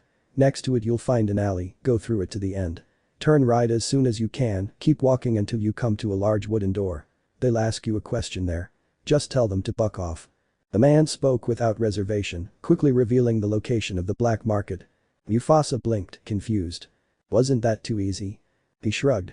If he said it so openly, it's probably because the industry already knew about the black market. Thank you. Mufasa navigated the streets of Erario, asking various people for directions. His head moved from one place to another, marveling at Erario. For him, it was a dream come true to be able to see the labyrinthine city in the flesh. Furthermore, seeing numerous breeds living together seemed fascinating to him. But what fascinated him most was the enormous building in the city center. Looking up, he couldn't help but marvel once again at the towering structure that pierced the clouds. Erario is beautiful. I wandered the streets until I found the building the man had told me to look for. The Urn of the Brave, a gun shop rather hidden within the commercial area. He had to go around in circles, take many turns, everything to be able to arrive. The store itself seemed out of place in that area. He entered the alley next to the shop, walking forward without hesitation. What was there to think about? He needed equipment to appear a little stronger. Maybe that way a family would accept him. He strode down the dark, stinking alley, where instead of cobblestones there was mud and rats scurried freely. He kicked one and continued straight ahead until he reached the first intersection. He went in as instructed and came to a double wooden door, where a vagrant in a cloak was sleeping. The homeless man stood by the door, looking bored. The vagabond raised his head and examined it briefly before pretending it didn't exist, closing his eyes and pretending to fall asleep. This bastard. She felt a strong urge to wake him up with a kick. But his mind and instinct stopped him. Something behind the door will crush him if he does, maybe the homeless man himself will do it. He cleared his throat and spoke confidently. I'm going in. The homeless man opened one eye and then closed it, raised a hand and shook it as if he were getting rid of an annoying fly. A vein stood out on the child's forehead. A tense atmosphere filled the hallway, with both people remaining silent. After a while, the vagabond sighed in annoyance. What do you want? I asked reluctantly. Enter. Enter where? If he understood, he's feigning ignorance. Mufasa's silver eyes wavered for a few seconds, unsure of how to proceed. He took a deep breath and his face showed annoyance and discomfort. TCH, what an annoying bastard, he huffed with feigned annoyance. Can't you just open the door and then get the hell out of here? Blinking a couple of times, the homeless man raised his hand and knocked 3 softly and once loudly on the door. Then he pretended to fall asleep again. The door hinges creaked after several seconds of waiting. Slowly, it opened, revealing a sea of underworld shops where thieves, murderers, and desperate adventurers traded day and night. His enthusiastic gaze was blocked by an enormous figure. He had to look up to see who was responsible. The pair of eyes looked down at him, where his eyes seemed to be looking at living shit. He gestured for him to come in and then closed the door behind him. She turned to look at him and spoke in a deep voice. Your face doesn't look familiar. It's my first time here, he said without hesitation, and told the truth. Lying? It didn't make sense. Anything I made up wouldn't work. The woman examined him for a couple of seconds, then snorted. Since you're new, I have to explain the rules of the place. I don't want to have to clean again. He raised 3 fingers. Rule number 1. Stealing is prohibited. If you steal, the victim has every right to kill you. Rule number 2. Erario authorities are banned from the market. If we discover that you are informing on the guild or bringing one of its workers, we will kill you and destroy your body in the dungeon. Rule number 3. Don't meddle where you're not wanted. His 3 fingers, hidden behind his gauntlet, were placed in front of Mufasa's face. He stared intently into Mufasa's eyes, making sure he understood his words. For her, there was nothing more annoying than having to clean up the blood of thieves who broke the rules. Understood. Mufasa nodded. Good. He thanked the tiger woman and plunged into the streets of the black market. As they passed, different shops with their respective signs appeared. Some shops sell potions, others equipment, others more shady jobs. He examined the names. Bear's Anvil. Planet Sword. Rose of Steel. Olivier's Stalls. The Bear's Anvil was a blacksmith shop that made any equipment as long as you paid the right price. Sword Planet only handled swords. Steel Rose made pure armor. And lastly, Olivier's Seating. The place sold everything. She decided to go with that store. It was a medium-sized building, constructed of bricks that had seen better days. A single window adorned the building, but it was covered with heavily nailed wooden boards. In the center, next to the sign, a single door so large that Mufasa doubted he could move it. He approached the door and tried to push it open, but as he expected, the door was quite heavy. Sighing, he gritted his teeth and used all his strength to push the door open and get inside. The hinges of the heavy door made a high-pitched sound as they moved. Upon entering, the first thing he saw was a dwarf woman, wielding a large hammer and clad in battle armor. She examined him from head to toe, like a jeweler inspecting a precious diamond. After a few seconds he lost interest. Mufasa gave him a distracted look before moving on to the counter where a dwarf was polishing a dagger. The dwarf was plump, with a thick beard that fell carelessly over his chest. His deep eyes gazed at him. "What do you want?" He almost seemed to growl. "What is your cheapest weapon?" What he needed most was suitable equipment, but his budget wasn't the best of all. He lacked funds, so he went straight for the cheapest option. She took her satchel and dropped most of what she had, making sure to keep some to buy food. The dwarf's eyes dropped to the money, only to snort in disdain. "I can sell you one of my toenails. That's all you can afford." "What? Are you sure you counted?" "Oh, so I'm an idiot." Mufasa fell immediately. She didn't turn around, but she could feel the dwarf's heavy gaze on the back of her neck, almost piercing a hole. Stupid dwarf. He looked at his knife and Colin's sword. It was all he had, and it was all he had to offer. He quickly assessed the possibilities in his mind. The sword was the best thing he had, or so he thought. Then there was the knife, which seemed simple enough. "I can sell one of them and buy something with that money.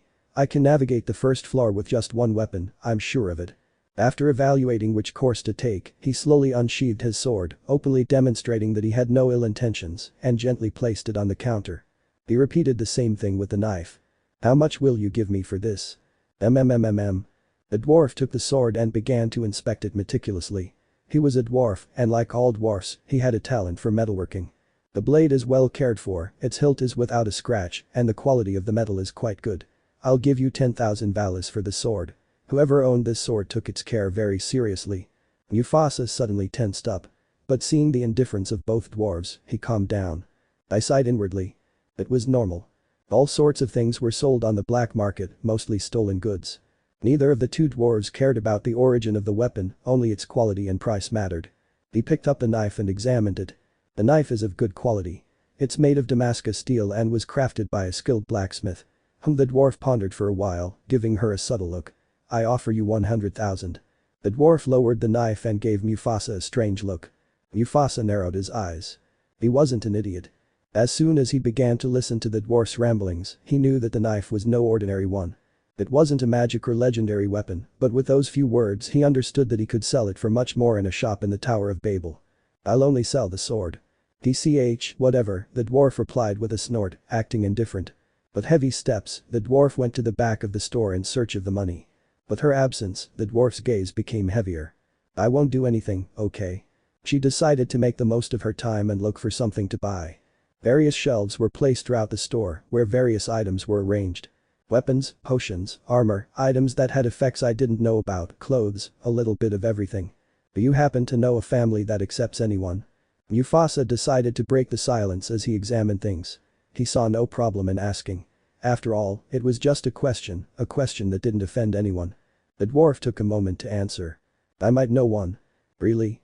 Which one?" "Spend the 10,000 valis and I'll tell you." "You greedy bastards." He ignored the roar in his soul and reluctantly agreed.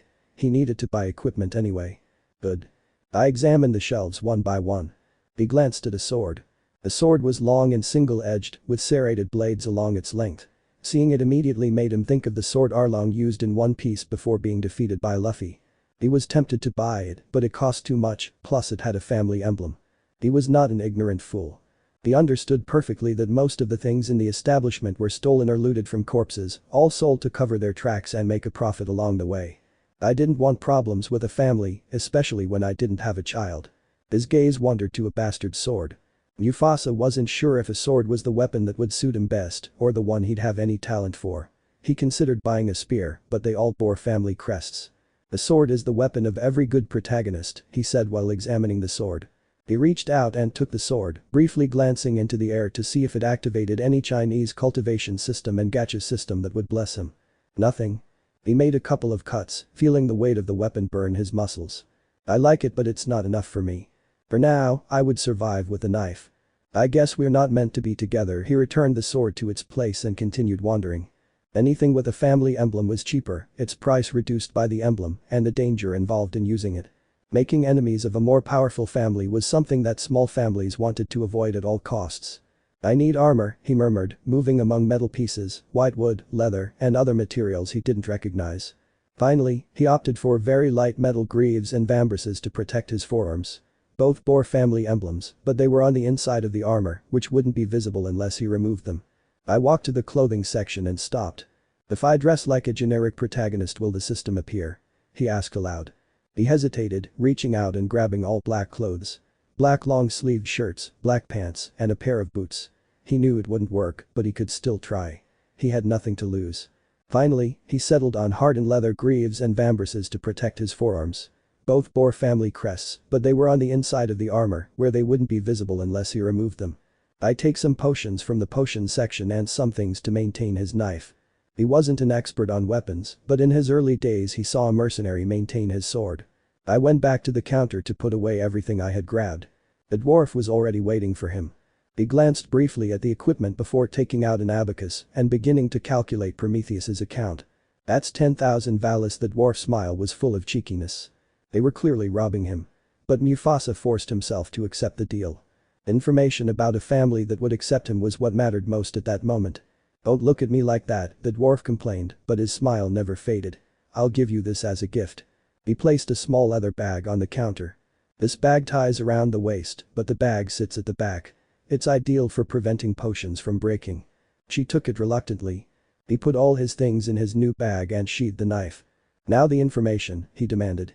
"Here," the dwarf said, holding out a piece of paper covered in scribbles that Mufasa could read thanks to the fusion with the original. "Go to the place indicated early tomorrow morning." "Good. Perhaps it's best if you stay single until you grow up. Family as well, you'll find out if you go." Are they murderers?" Mufasa asked, scratching the back of his neck awkwardly. Was he getting involved where he shouldn't, as the tiger woman told him? "Not exactly. Find out for yourself.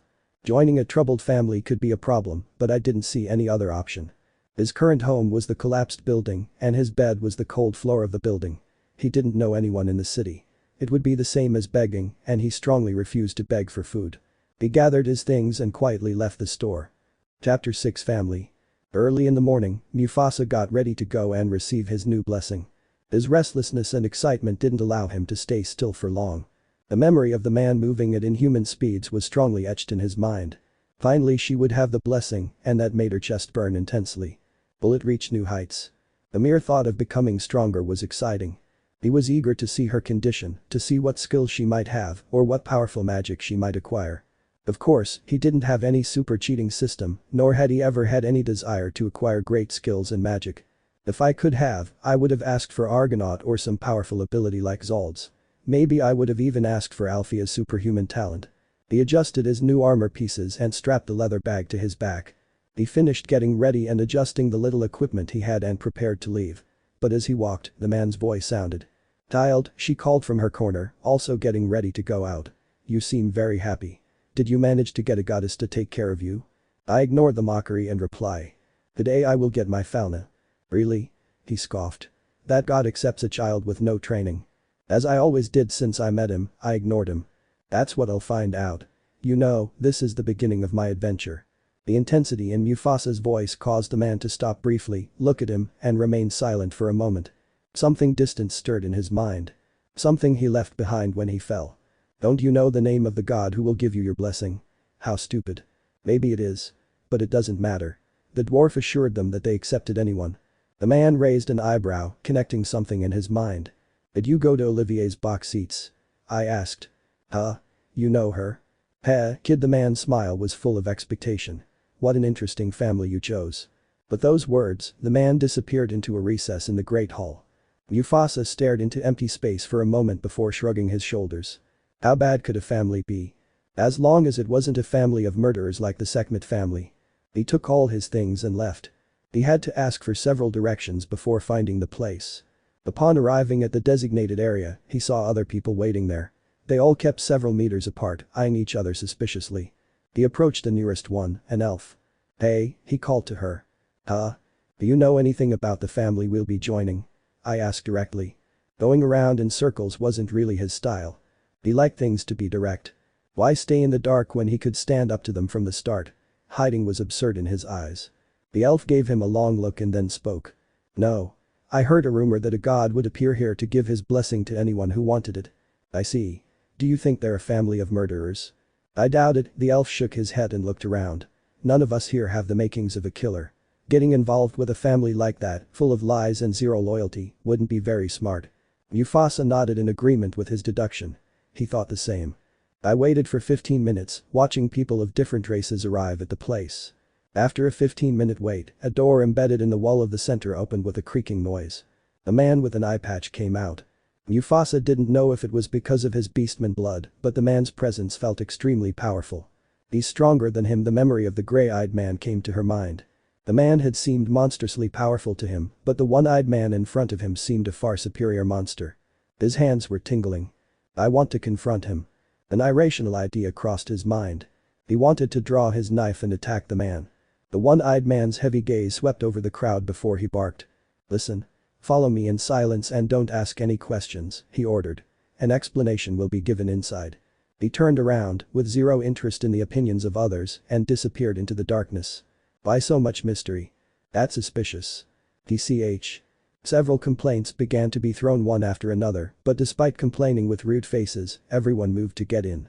The darkness engulfed the recruits' world, erasing their figures and trapping them in an infinite abyss. The door closed with a thud. Inside, Mufasa struggled to see anything. Everything was completely dark, clouding his vision and making him rely on his hearing. As a lion man, his senses were superior to those he had in his previous life. I tried to listen, but just like his eyes, his ears were deaf. I don't think I thought it through. They will be given a black blindfold, then I will explain the family situation to them. I hear the one-eyed man's voice somewhere in the darkness. That's absurd. That's even more suspicious. Why don't they just tell us things directly? Silence. You're not here to ask questions. The one-eyed man silenced them with a loud roar, causing all mouths to clench into flat lines. His aura exploded, making everyone feel trapped with a beast about to burst. A chill ran down Mufasa's spine as someone approached him from behind and began to place a blindfold over his eyes.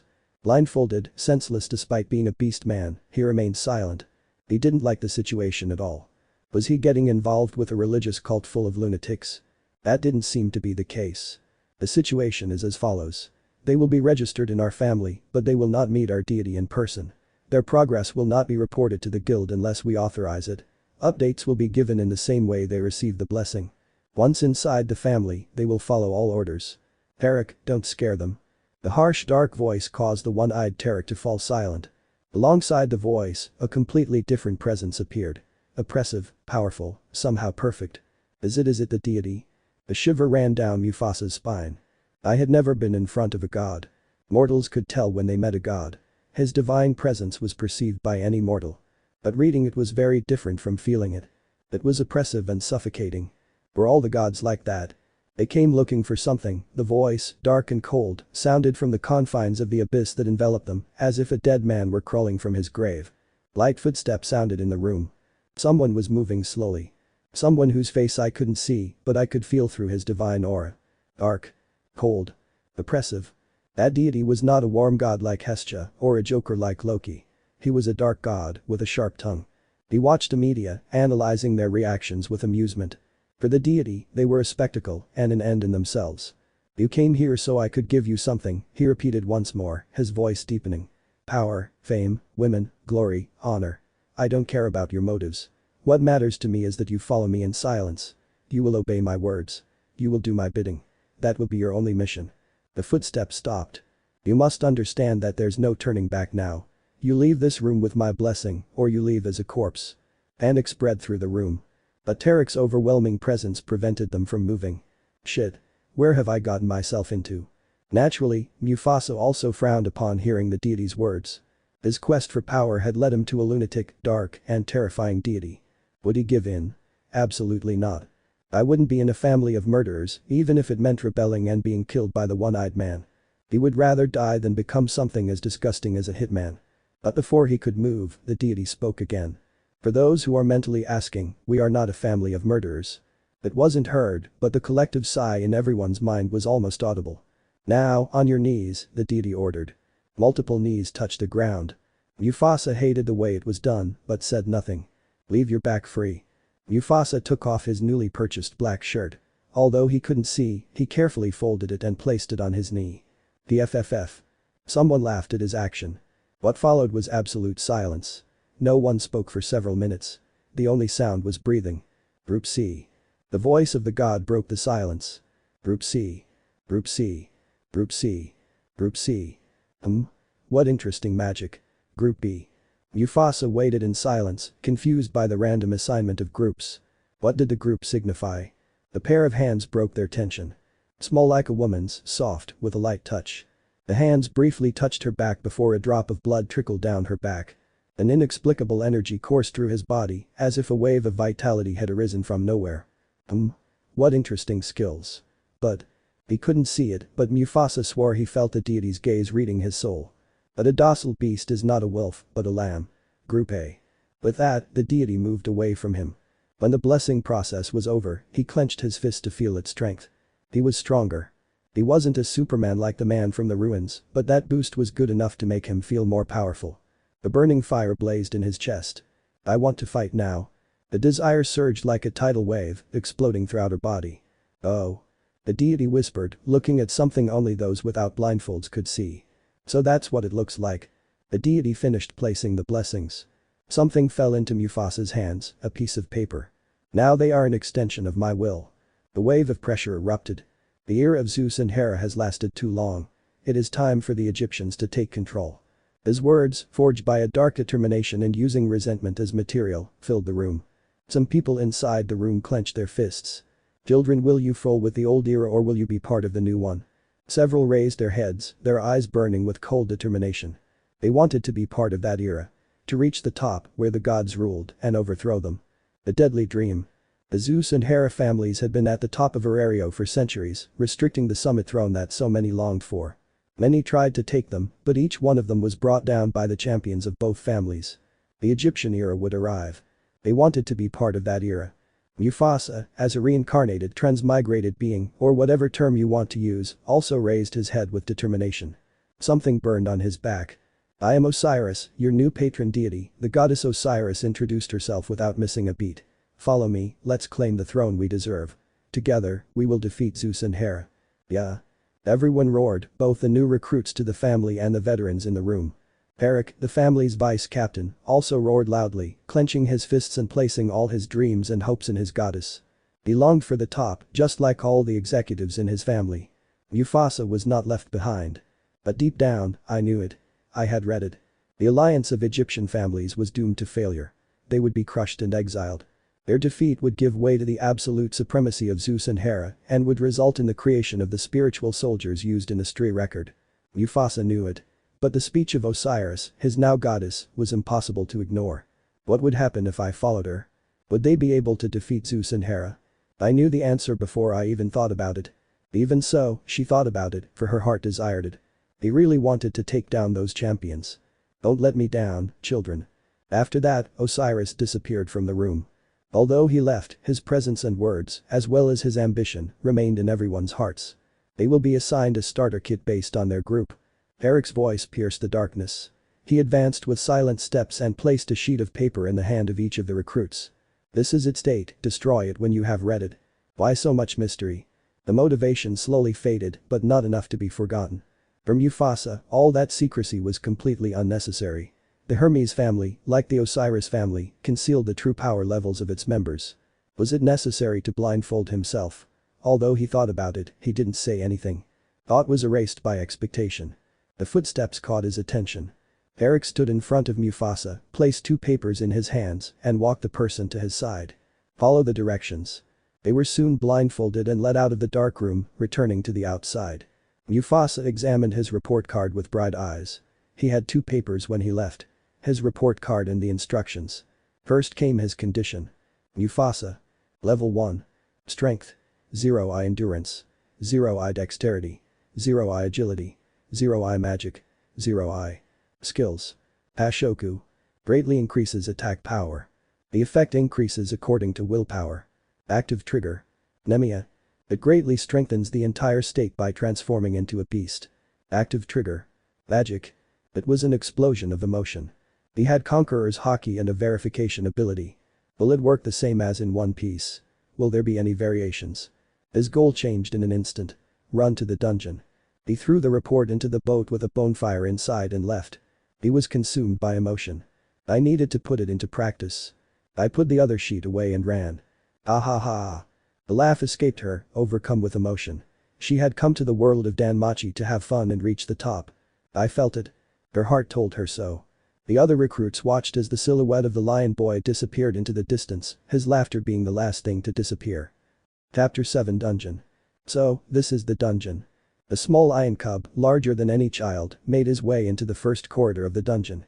The place was dark and eerie, with a faint scent of blood hanging in the air. Phosphorescent light illuminated the path. Mufasa's silver eyes scanned the white walls with fascination. How can this exist? Seeing it in the flesh was an incomparable experience.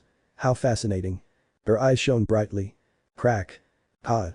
One of the blue walls in the hallway cracked, then a chubby green humanoid figure poked its head out. Short, with fangs and a round belly. The goblin. The weakest monster in the dungeon, one that even Mufasa in the body of a child and without a blessing, was able to kill without much difficulty. This is the beginning of the journey. His first monster in the dungeon. The first step of their adventure. The monsters on the surface. Just appetizers. He unsheathed his curved knife, a kukri knife that the leader of the caravan guards had given him to start his adventure. The motion burst from his chest. He raised the knife. The goblin growled in his direction as he charged. The black flash crackled in the knife as the silver eyes ignited with his will. It was today it began, and that thrilled him. The knife, wrapped with a black lightning bolt along its cutting blade, cut through the air with force. The tip of the knife pointed directly at the goblin's head. The goblin reacted aggressively and approached with its claws raised, ready to tear apart the neck of its prey. An unimaginable power crackled in Mufasa's blade in the form of lightning. The burning will was imbued in the blade of the knife. With strength and willpower, the knife blade crashed into the goblin's skull. The world witnessed it, and the goblin lived it. Her white mane swayed. His heart was pounding. The onslaught had only one outcome. The force behind the blade, with black lightning crackling around it, shattered the goblin's head. Determination erupted with the attack. With determination, he destroyed the goblin. With a disgusting crackling sound, fragments of his head spilled dark blood all around. The body exploded and the flesh scattered. That force, far greater and far removed from the first attack of a level 1 adventurer, completely destroyed the body of the small, ugly creature. Hee hee. She let out a little laugh. A single blow was enough to destroy a body. It was an absolutely incredible result. The gods would have applauded at such a result. For Mufasa, it was his first move. His first step. His first footprint. For him, it felt like his first big win. Ha! I straightened my back, keeping my body covered in bloodstains from my powerful cut. It felt incredible, she murmured, still feeling the emotion. More goblins peeked out, their ugly bodies visible. They raised their claws and bared their fangs. Behind them, a kobold shrieked in anger. Mufasa took a deep breath, absorbing the sensation and enjoying the moment. A huge smile spread across his face. This is what I was looking for. With that, he shot off in a straight line towards the first goblin that approached. His knife traced a simple clumsy arc, reaching her chest and causing an explosion. The result was the same. A mangled body and bloodstains. Her beautiful white mane waved with her wild movements. The little lion cub kept moving forward without stopping. He smashed another goblin's skull, slicing it open before it could get close enough to sink its claws into him.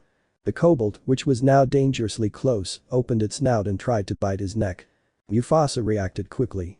If he hadn't been a lion man with super developed senses, superior to those of a normal human, he wouldn't have heard the surprise attack. His hand reached out. Before the kobold's eyes, a fist with crackling black lightning slashed from above with thunderous force. The fist fell like a hammer. The impact struck the kobold's skull, shattering it and causing blood and brain matter to explode onto Mufasa's face. But he wasn't disgusted. I was excited. His heart was pumping faster and faster. He moved the body aside and looked at his next victim. Another goblin. I look at his blade, still charged with his will and manifesting his black rays. Then, he thought about his verification. What would happen if I combined them? The idea excited him. But there was a problem. How was it activated? Mufasa's beatification ability Nemia was a transformation that greatly strengthened his entire state when activated. Similar to Otter's, perhaps even better. What would happen if he combined such a powerful ability with his empowering black lightning? What would happen if Otter became a beast and had Ace's Avenger ability? What if he added his magic to that? The idea made him tremble with excitement. I take a deep breath and imagine the ability activating. I had read Danmachi, the novel, and seen the manga and anime. For Bell, activating his Argonaut ability required activation mindset and thought. So, that's what he did. He thought about that ability and activated it. Nothing happened. He shifted his body to the side to dodge the goblin's claws, raised his knife, and plunged it into its throat. With a snap, he twisted the blade, ending its life. But something changed. The lightning suddenly stopped. Ashoku, or as he knew it, Conqueror's Haki, in this world functioned through mindset, like in One Piece. But here it was a skill, not a gift that could be learned if one was lucky enough to be born with it. He frowned. Why didn't it work? Why did the black lightning go out? Disappointment began to seep into his mind. Unbeknownst to him, that disappointment prevented him from using Haki. Its ability does not depend entirely on willpower, but its effect does. The basic effect was a boost to attack power very similar to Ace's Avenger. But for Mufasa, it wasn't his hatred that amplified the ability's effect, but rather his will. Now, being a beginner and it being his first time, he couldn't control the effect. Bruh. The goblin appeared through the wall. It doesn't matter. Let's enjoy the moment. He decided to ignore his problems and enjoy his newfound strength. He was excited and wanted to have some fun. But that mindset, a faint ray crackled on his blade. The man wandered around the first floor of the first floor, following the path he knew by heart to go even further down. He woke up early today. As usual, he sharpened his 2 axes and headed straight to the dungeon. The goblin, unaware of his true power and lacking intelligence, growled at him and stood in his way. His brothers, seeing one of them blocking the way, became emboldened and began to block his path. They all growled in unison, raising their claws menacingly. However, the man's bored expression lingered. With the swift movement of one of his axes, he cleanly severed the goblin's head. The others, blinking and seeing one of their own appear dead, panicked. With pitiful shrieks, they began to run backwards. The man showed no emotion whatsoever. He yawned in boredom and continued walking. The dozen goblins ran ahead of him, gripped by panic. The goblins ran in a straight line, coincidentally in the same direction he needed to go. Ignoring them, he kept walking. His attention was lost in his walk and in memories not forgotten. But a voice full of vitality caught his attention. Are more coming? That's great. A young and passionate voice sounded in the distance. Soon, a small silhouette of a lion with a white mane and silver eyes appeared. Its shriek, crackling with a black lightning bolt, tore apart the approaching monsters left and right. The goblins, previously frightened, attacked together the lion cub who was blocking their escape route. The man's gray eyes followed his silhouette from a distance, watching with interest the black ray on the boy's blade. However, something else caught his attention. Ah ha ha. The boy laughed as if he were playing. She cut and laughed. He stabbed and laughed. He smashed skulls with his hands enveloped in black rays and laughed. A distant memory returned to the man's mind. A young Chianthrope who escaped his homeland in search of adventure. He found a family and began to improve himself. But everything went wrong. Then he surrendered. When was the last time I enjoyed wielding their axes? The boy continued cutting up bodies and limbs without stopping, advancing without hindrance, and ignoring the bodies he left lying around. Every monster in his path was destroyed in a total massacre. No mercy, no chance to defend himself. He received bites and scratches, but he never stopped laughing. He's not even picking up the stones. Soon, the figure of the lion cub disappeared into the distance, oblivious to the gray eyes that watched him venture forth. He's not taking his own safety into account. What the hell? The group of adventurers walked around the first floor, examining the surroundings for goblins or kobolds. Soon, both they and several weak groups frowned upon finding no monsters. All their bodies are destroyed. Magic? No, there are no traces of magical power. The elf in the group shook his head, dismissing the idea that an explosive force like magic could destroy their bodies. Looking at them, it seemed as if something incredibly powerful had destroyed them. But it wasn't magic, so it was physical. It's unlikely that a deep floor monster is on the first floor. Regulations still apply to this floor. Everyone's eyes scanned the long corridor. A phosphorescent light revealed the scene. Green bodies, mangled and lifeless. Limbs. Organs. Dark blood. It was disgusting to watch. They were adventurers, used to seeing these kinds of scenes. However, the image itself wasn't important, but rather its background and context. What kind of monster could accomplish something like that? Would the monster still be present in the surrounding area? TSK. The leader clicked his tongue, tightening his grip on the handle of his axe. Tyler. Nothing. Twitching his animal ears, the beastman of the group shook his head. He couldn't find any unusual noise. For a beastman, even a level 1-1, the slightest disturbance would be easily detected. Look, a woman crouched down next to several organs. The stones are still here. They all examined different bodies, finding the magic stones. That's strange. Is he a monster or an adventurer? He can't be an adventurer. Who would leave all the magic stones behind? That's so strange, murmured the bewildered leader. Anyway, take the stones. Ha ha ha. A joyful laugh echoed from the depths of the first floor. The blade abruptly decapitated a kobold, sending its head flying through the air. Its headless body fell heavily backward, its strength gone. Blood began to gush out. The fist flew in a straight line, shattering the skull of a goblin that was attacking with its claws. Mufasa walked past the body and continued hunting for prey. He was euphoric. Ever since he blew up the first goblin, he hasn't stopped cutting and killing monsters. It was so much fun for him. Many searched for the meaning of life throughout their lives, dying without knowing if they found it. But I wouldn't be one of them. Now, right there, she felt she had found him. He kicked with his foot and twisted the neck of a kobold. Another short strike from his right with his claws. Being so close, there was no way to dodge it. He raised his arm and let the avalanche take all the damage. 3 deep cuts were engraved in the hardened leather piece, unable to penetrate it completely. Come on, keep going. It roared loudly. He swept the kobold's legs aside and then stomped hard on its chest. A disgusting crunch sounded as his boot crushed its chest. Then, the monster exploded into ash. That stomp had struck his magic stone. This is so much fun. Now that she had her fauna, she felt she could do whatever she wanted. Kill the one-eyed dragon. Her excitement was immense, but not surreal. But as he destroyed everything in his path, he felt that nothing could stop him. That emotion made her heart burn even brighter. The bright light illuminated her eyes. Then he appeared. You seem to be having fun. A deep voice came from the darkness. Mufasa's lion ears perked up the moment he heard the words. Why hadn't he heard the person's footsteps? He finished slashing a goblin and turned to face the person. Mufasa briefly checked his condition after leaving the moment. He had small wounds all over his body, mostly on his arms and legs. But nothing was serious. He had struck faster than the monsters. He focused his silvery gaze on the silhouette that pierced the darkness. So are you having fun? Yeah. I don't hesitate to answer honestly. He was having a lot of fun. The silhouette walked slowly out of the darkness, appearing like a specter brought from hell. A pair of steely gray eyes stared at him. For a moment he forgot to breathe. He knew those eyes. A man emerged from the darkness, dressed in equipment of higher quality than Mufasa's. He was no expert on weapons, much less their quality, but looking at his knife and the man's equipment, he could see the clear difference. Yes, I could tell. His words were short and deliberate. You're having a lot of fun and that bothers me. He reached out and took one of the axes strapped to his waist. Then he walked away with heavy steps, making his intentions clear.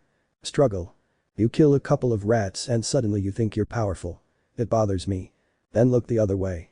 Instead of backing down from the man who had overwhelmed him with absurd speed in the abandoned building, Mufasa smiled with excitement at the challenge. He raised his knife and let his emotion seep through it. Black rays crackled on its blade. The man's steely gaze narrowed with curiosity. That's not magic. A skill. Why don't you find out? Mufasa responded with a challenge. He was excited and above all, he had a strong desire to test his strength against the man. That man had overwhelmed him and now he wanted to measure the power of both of them through a clash. Stronger than level 1. Level 2 maybe 3. Although excited, he didn't let that emotion completely cloud his mind. Now that he saw the clearly strong man walking toward him, he regained some of his senses.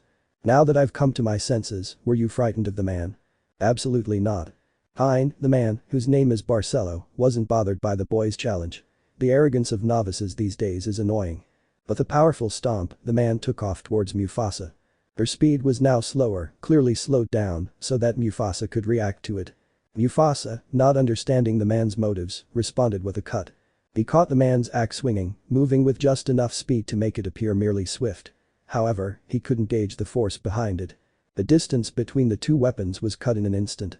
The axe, charged with incredible force, impacted head-on against a blade that released black rays. The clash of forces. No, that didn't happen. Mufasa believed that, with the black lightning of his ability, he could erase the level difference and force the man onto the defensive. But fate and the world didn't work that way. The axe completely swept the blade away, extinguishing the black rays with pure brute force. The deafening explosion of steel. Then. Crack. A disgusting creaking sound was heard. Mufasa, his smile freezing, felt both arms slide after the apocalyptic collision with Barcelo. He felt his feet leave the ground. His body flew backwards with force. Then, it crashed into the nearest wall. Ugh, a pitiful pain groan escaped his lips. He twisted slightly before straightening up heavily, his breathing ragged and his vision somewhat blurred. I take a couple of breaths before I can see clearly. He looked at his knife, now broken by the absurd force that had struck him. But it wasn't just the absurd force, but a combination of factors. The dagger had been cutting non-stop for days, ever since Mans gave it to him. It was not maintained. Then, his powerful ability was so strong that it damaged the weapon despite its high quality. I use it for hours, damaging the blade that was already beginning to give way. Oh, what a shame. The boot disdainfully crushed the blade. What happened to that trust? Did I destroy it with my axe? Barcelo showed no mercy, his sharp tongue spewing phrase after phrase. The boy jumped around on his first day as an adventurer, all without worrying about his safety. This was nothing more than a baptism.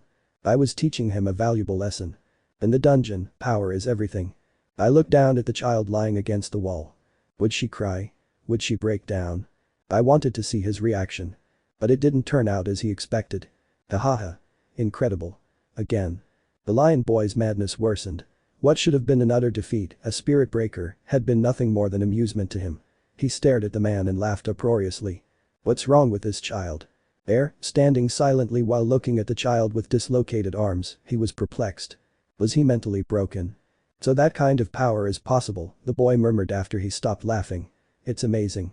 Lucho visibly struggled to his feet, all under Barcelo's watchful eye. There was no resentment in his gaze. That was a big blow. Instead of being afraid, angry, or resentful, Mufasa smiled brightly and praised the man's strength. For him, that blow was incredible. He wanted to strike back just as hard. A single blow capable of dislocating his arms and sending him flying several meters. All while avoiding crushing his entire body. It was incredible. What is your name? Barcelo's steely eyes remained inscrutable, his thoughts completely unknown. He stood there, staring intently at Mufasa. Her bright smile. That will. Was the lightning a manifestation of his will? He spoke slowly. Barcelo. Haha, Barcelo. Let's clash again when I'm stronger. The confidence in his words was so great that for a moment Barcelo felt that it would really happen. You're crazy. He re-hooked the axe he had used to send the boy flying and approached. He extended his hand and with a swift motion, straightened the boy's right arm, repeating the same process with his left. I searched through his things and pulled out a bottle with a reddish liquid. This should cure whatever is missing. He threw the bottle at her and turned around, then disappeared into the darkness. She didn't want to talk anymore, she didn't feel the need. Hahaha. Let's clash steel again, Barcelo. Mufasa's laughter was quite audible. What a strange child. What incredible strength. I knew that adventurers could possess strength beyond human reasoning. True supermen, capable of incredible feats. But this. Experiencing that kind of power firsthand was incredible. Ignore the pain in my arms and body and take the potion. I removed a cork from the potion and drank it all. A warm heat coursed through my body, like a bonfire engulfing me. The sensation spread quickly, healing all my wounds. Ah, it doesn't taste bad. I threw the bottle to one side. I didn't pick up any stones. He turned around and began collecting all the magic stones he could. The bodies were a mess, so the collection wasn't a big challenge. Elsewhere at the same time. Several pairs of eyes watched the situation in amazement. What just happened? That crazy guy with the axe sent him flying with one blow. And those black rays. It wasn't magic. With many questions but no questions asked, the pairs of eyes decided to withdraw in silence. From what they could deduce, that black ray was a very powerful enhancement ability. They didn't feel like checking it. Chapter 8 New House. Mufasa gathered all the magic stones he could find, noticing the obvious absence of several bodies. On his way back, he killed everything he encountered with his bare hands. I returned to the surface, walking directly to a switching zone in the Tower of Babel. Will they ask about my affiliation? Hesitantly, he approached the counter to exchange his magic stones for Valis. Luckily for him, they didn't ask for any information. It was a quick and brief exchange. Here you have it, a total of 891 valis in total. It's very little. The quality of the magic stones is the lowest. The price is adjusted based on the type and quality of the magic stone. The trade worker, wearing an impeccable black suit, didn't blink as he explained the price. Mufasa frowned but said nothing. He was left with a bitter taste in his mouth. His knife was broken, his armor wasn't destroyed, but it would need repair sooner or later if he continued to neglect it so much. How much would it cost to repair his knife? Was it even salvageable? He looked at his knife. Half of the blade had broken off, not in a clean cut but in an explosion that caused fractures from its core. Furthermore, it was split in two. He wasn't an expert on weapons, but it was obvious that it would need to be reforged. That would be equivalent to having a new one manufactured, but cheaper. I should have charged him. He took the vouchers from the counter and left the Tower of Babel. He took out the paper they had given him and which he had kept. Only now did he read its contents. It was an address. He followed the instructions in the note and left immediately. After almost an hour of walking, he managed to find the place marked on the paper. He raised his head and examined the building. The two-story house stood, with clean windows and neatly arranged decorations. There was no sign, as if it didn't belong to a powerful faction. A common house, pretty and well decorated on the outside. Knock knock knock. After a moment of silence, the hinges of the large wooden door moved to allow a head to peek out. An elf with orange hair, green eyes, and a monocle in his right eye. He wore an elegant white suit, similar to a military uniform. The elf raised an eyebrow. Yeah? I think I went the wrong way. Mufasa scratched his head, confused. I expected to arrive at the address and find a luxurious, well-furnished mansion with guards at the gates. But there, standing with a look of utter confusion, I found nothing of what I had imagined. The elf's green eyes scanned Mufasa's figure without interest until he saw the note in his right hand. Let me take the note. Ah, yes. He examined the sheet and then crumpled it. You're on the right track. He nodded as if that would help. We've been waiting for you for hours, said the elf, looking at him. He looked up at the dark sky. You've taken quite a while. Mufasa raised his head and looked at the starry sky. It was night, the sun had disappeared, and the stars illuminated the city along with the moon. Time flew by. I'm sorry. He apologized awkwardly while scratching the back of his neck. How long had he been in the dungeon? From today onwards I will not let myself be carried away. He thought what was clearly a lie. Happens. Thank you. He stepped through the doorway and into the building. Wooden floors, rustic and simple furniture, and a large living room were the first things he could clearly see. My name is Pivot Farderil. Mufasa. Follow me. I exchanged names with the elf before following him through the great hall, through it and directly into the kitchen, where a dwarf sat on a wooden bench in front of a campfire. There was a pot on the fire. The dwarf was stirring its contents with a large wooden spoon. Yamamoto. It's almost done. The elf sighed. The new guy arrived. Yamamoto, the dwarf stirring the pot, turned quickly and met the silvery gaze of the white-maned lion boy. Then he frowned in confusion. The child. Yeah. The elf did not blink, indifferent to her disbelief. He must be someone special if they sent him here. Yamamoto shrugged and stood up. He approached and extended his hand. Yamamoto Tori. Mufasa. I accepted the handshake with a friendly smile, but froze when I felt the immense strength behind the dwarf's hand. I looked at him in surprise. A red-haired dwarf with a thick red beard and a short but muscular build. He wore simple clothes. Tell me, Mufasa. Yamamoto's expression turned extremely serious, as if his life depended on his next words. Do you prefer rabbit women or elves? Mufasa's mind failed. Hey? Bunnies or elves? Mufasa blinked in disbelief. He turned his head to look at the elf, but he had already walked away to the table, completely ignoring the question. Looking at Yamamoto, with such a sincere face, she felt the need to answer honestly. He even considered it. Elves are very beautiful, he began, oblivious to the darkness in Yamamoto's eyes. But rabbit women are very exotic. I wish one would pamper me. Confessing it made him feel utterly defeated. It was like revealing a very dark secret from his life. Yamamoto's eyes lit up instantly. Hahaha. You have great taste. He used his thick calloused hand to tap Mufasa's back a couple of times, making him stumble. His smile was genuine and friendly, which made Mufasa relax. He doesn't seem like a bad person. You must be hungry, kid. Take a seat. He left his backpack in a corner and sat down in a chair at the end of the table, away from the green-eyed elf. She let herself fall, feeling exhaustion envelop her entire body. Suddenly, Pivot's voice called him. You must have some questions regarding the family. Yes, I don't hide it. I'd like to ask a couple of things. Forward. Well, how exactly does the family work? If you're talking about the command structure, it doesn't work like other families. Pivot didn't hold back and began to explain. The Osiris family operated very differently from other families. Their command structure was orderly and under the command of numerous squad leaders. Aside from the executives, the captain, and the goddess, no one knew the family's captain. They did know that one of the executives was Tarek, the one-eyed man with a patch over one eye. Its executives were a mystery, its captain was unknown, the full ranger, the main base, were a mystery. The family has been accumulating power for decades. But only those at the top know its full extent. Most members were not registered in the guild's records, remaining as ghostly entities that appear to challenge other families in the middle of the dungeon and sometimes ride on the street. And now, Mufasa was one of those ghostly entities. He would not be registered with the guild. Mufasa knew the superficial truth about the family, but not its full context. From what was described in a stray record, I knew the Osiris family was a powerful faction. Their captain, Multizara, was a level 7 adventurer. According to the novel, the Osiris family along with other factions would be defeated 27 years before the start of the novel, which placed Mufasa more than 27 years before the novel. How far ahead was I? I didn't know. But he understood one thing. He would be an established adventurer once the Loki familia arrived in Arario. He would fight those monsters before Otter even picked up a sword. He would rise long before Leon attempted to surpass the heroes. He put that aside. What mattered was surviving the fall of the Osiris family. And for that, he would need to be strong. The Osiris family did not register its members and lied about the ranks of those they did register. All the money the squads earned belonged to them, without any fees. Through the squadron leaders, they could make requests of different kinds. I could ask for contacts, materials, commissions. Many things. At that moment a figure entered from the room they had come from.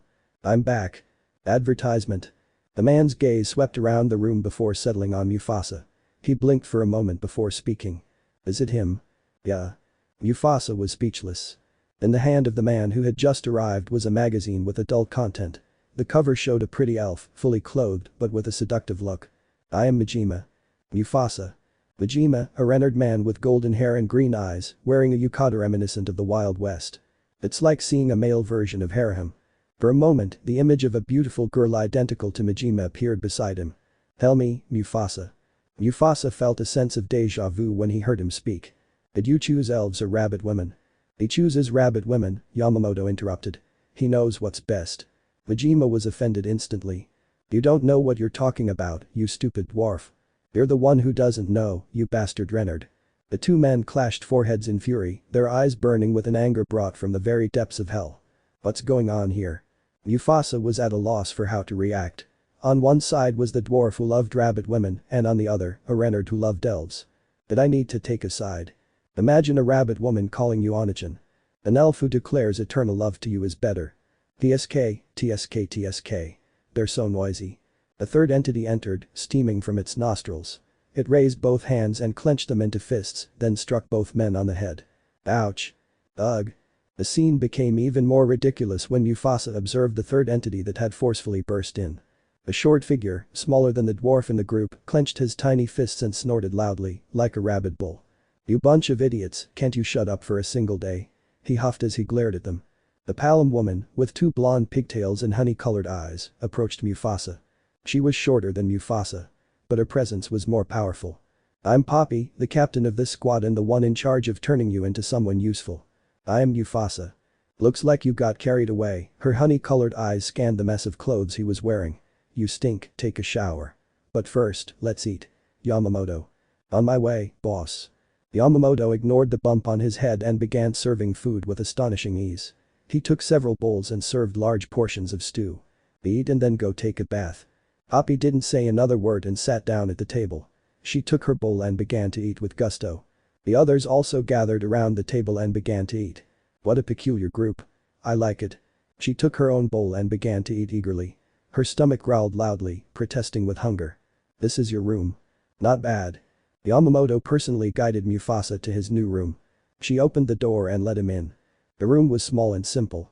A bed, a bedside table, a wardrobe, and a few shelves. Beside the bed stood a large wooden chest secured with steel nails. Breakfast is served at 7. Tomorrow we'll explain how the squad works, Yamamoto explained. Is this for me? She reached out and pointed to a large bag on her new bed. Yamamoto smiled. Remember that you just became an adventurer. All adventurers receive a starter kit from the guild. Since we're not registered, we don't receive anything. His words came out without hesitation. Since we don't receive anything, the family gives out a personalized kit to all new members. This is yours. I see. Thank you, she said with a smile. Yamamoto said goodbye and closed the door. Mufasa stood still in the center of the room, taking a moment to take it all in. This is strange, he muttered to himself. A new home, not bad. She left her things on top of the chest and took the bag from her bed. With a simple tug, she removed the rope that tied it. Inside the large bag there were numerous things. A one-handed sword made for Palams. A leather breastplate, also made for Palams. 2 potions, one red and one blue. There were also several changes of clothes. Finally, there was a small bag containing 2,000 valis. Not bad. I got more from the guild than Belle did. He left everything on the chest and lay down. She reviewed her entire day in her mind and couldn't help but smile. He had fought for hours in the dungeon until Barcelo destroyed his knife and snapped him out of his trance. He received a blessing, a place to stay, and new equipment to replace the knife. It was a good day. He closed his eyes, only to open them after a few seconds. I didn't take a bath, she remembered. I'll do it tomorrow. The next morning, as the sun's rays filtered through the windows, a small figure opened its eyes and frowned upon waking. Is it already dawn? She rubbed her eyes while yawning. He quickly gathered the things he had left on the chest and organized everything. I wear the clothes they gave me. A short-sleeved brown shirt, blue trousers, and brown boots. Over the shirt, a slightly fitted leather vest. She took the bag and tied it around the back of her hip. She left with a smile and went down the wooden stairs of the house. As she descended, a rich aroma filled her nostrils. I slowly peeked into the kitchen, where a dwarf was cooking. The dwarf noticed his presence and smiled. It's almost ready. Mufasa nodded and took a seat. Soon an elegant elf with a monocle entered. Good morning. Yamamoto barely reacted to the greeting. Good morning. The next silhouette was that of Majima. Majima said nothing, nodded silently and settled lazily into his place. With heavy steps, a figure smaller than Yamamoto and Mufasa entered the kitchen. He glanced at Yamamoto cooking and frowned in annoyance. Still not out? What the hell did you do all morning? You lazy bastard. She lifted her little boot and began kicking Yamamoto. Mufasa looked at the other two, but they both ignored Yamamoto's pleas as Poppy pummeled him with kicks. It's ready. Yamamoto jumped to his feet and served quickly. They all ate in silence until Poppy raised her head and stared at Mufasa. Why are you wearing all your gear? This Mufasa didn't know what to say. He was excited to get back into the dungeon and kill monsters left and right. In the heat of the moment, he grabbed his gear and armed himself completely. Are you an idiot? The short woman asked him.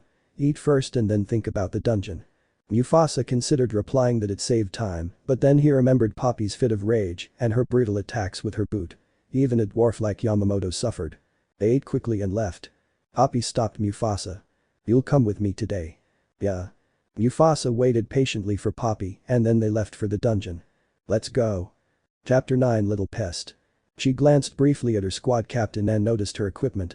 Light metal armor and a combat helmet. At her hips, 2 dual warhammers. They quickly entered the dungeon. Between blue walls dimly illuminated by a phosphorescent light, Poppy spoke. First show me what you have, he ordered. Good. Mufasa clumsily drew his sword. He noticed Poppy's grimace, but she said nothing. Aya. The goblin approached, murderous intent in its deformed, ugly eyes. It raised its claws and growled loudly. Mufasa took a step and attacked head-on, not letting the goblin attack. The blade curved through the air before cleaving the goblin's head in two. Its body shuddered from the force and it fell heavily to one side, brain matter spilling onto the stone floor. This time his ability did not activate. Mufasa easily understood how his ability worked. The ability consists of enhancing its attack power when activated, with the power increasing with willpower. But using it came at a price. His body felt it depending on the use. Furthermore, his weapons would be destroyed if he used it continuously. He couldn't rely on his skill. First he had to learn to fight without it and then incorporate it as one of his secret weapons. Imagining the skill combined with magic made him shudder with excitement. Your technique is awful. Poppy pursed her lips in disgust, as if that little demonstration was repulsive. Here. He took a mace strapped to his back and threw it at him. Mufasa caught her and examined her. The long pole ending in a round steel ball. A mace, a blunt weapon perfect for shattering bones and armor, the preferred weapon of many dwarves. Its weight wasn't much, but it was something to keep in mind when moving. First you'll get used to balancing heavy things. Poppy led him to the next enemy. A kobold. Come on, kid, his voice sounded from behind him. He didn't bother to pick up his 2 hammers. The kobold, a humanoid monster with a dog's head, growled angrily at the sight of them both. Two in total, snouts agape and claws raised. Mufasa took a deep breath, adjusted his grip on his mace, and stepped forward. The weight felt strange, completely different from the knife I had been using. It was strange, and his grip was awkward, but he tried his best. The new adventure, that's how Mufasa saw it. The kobold came running up.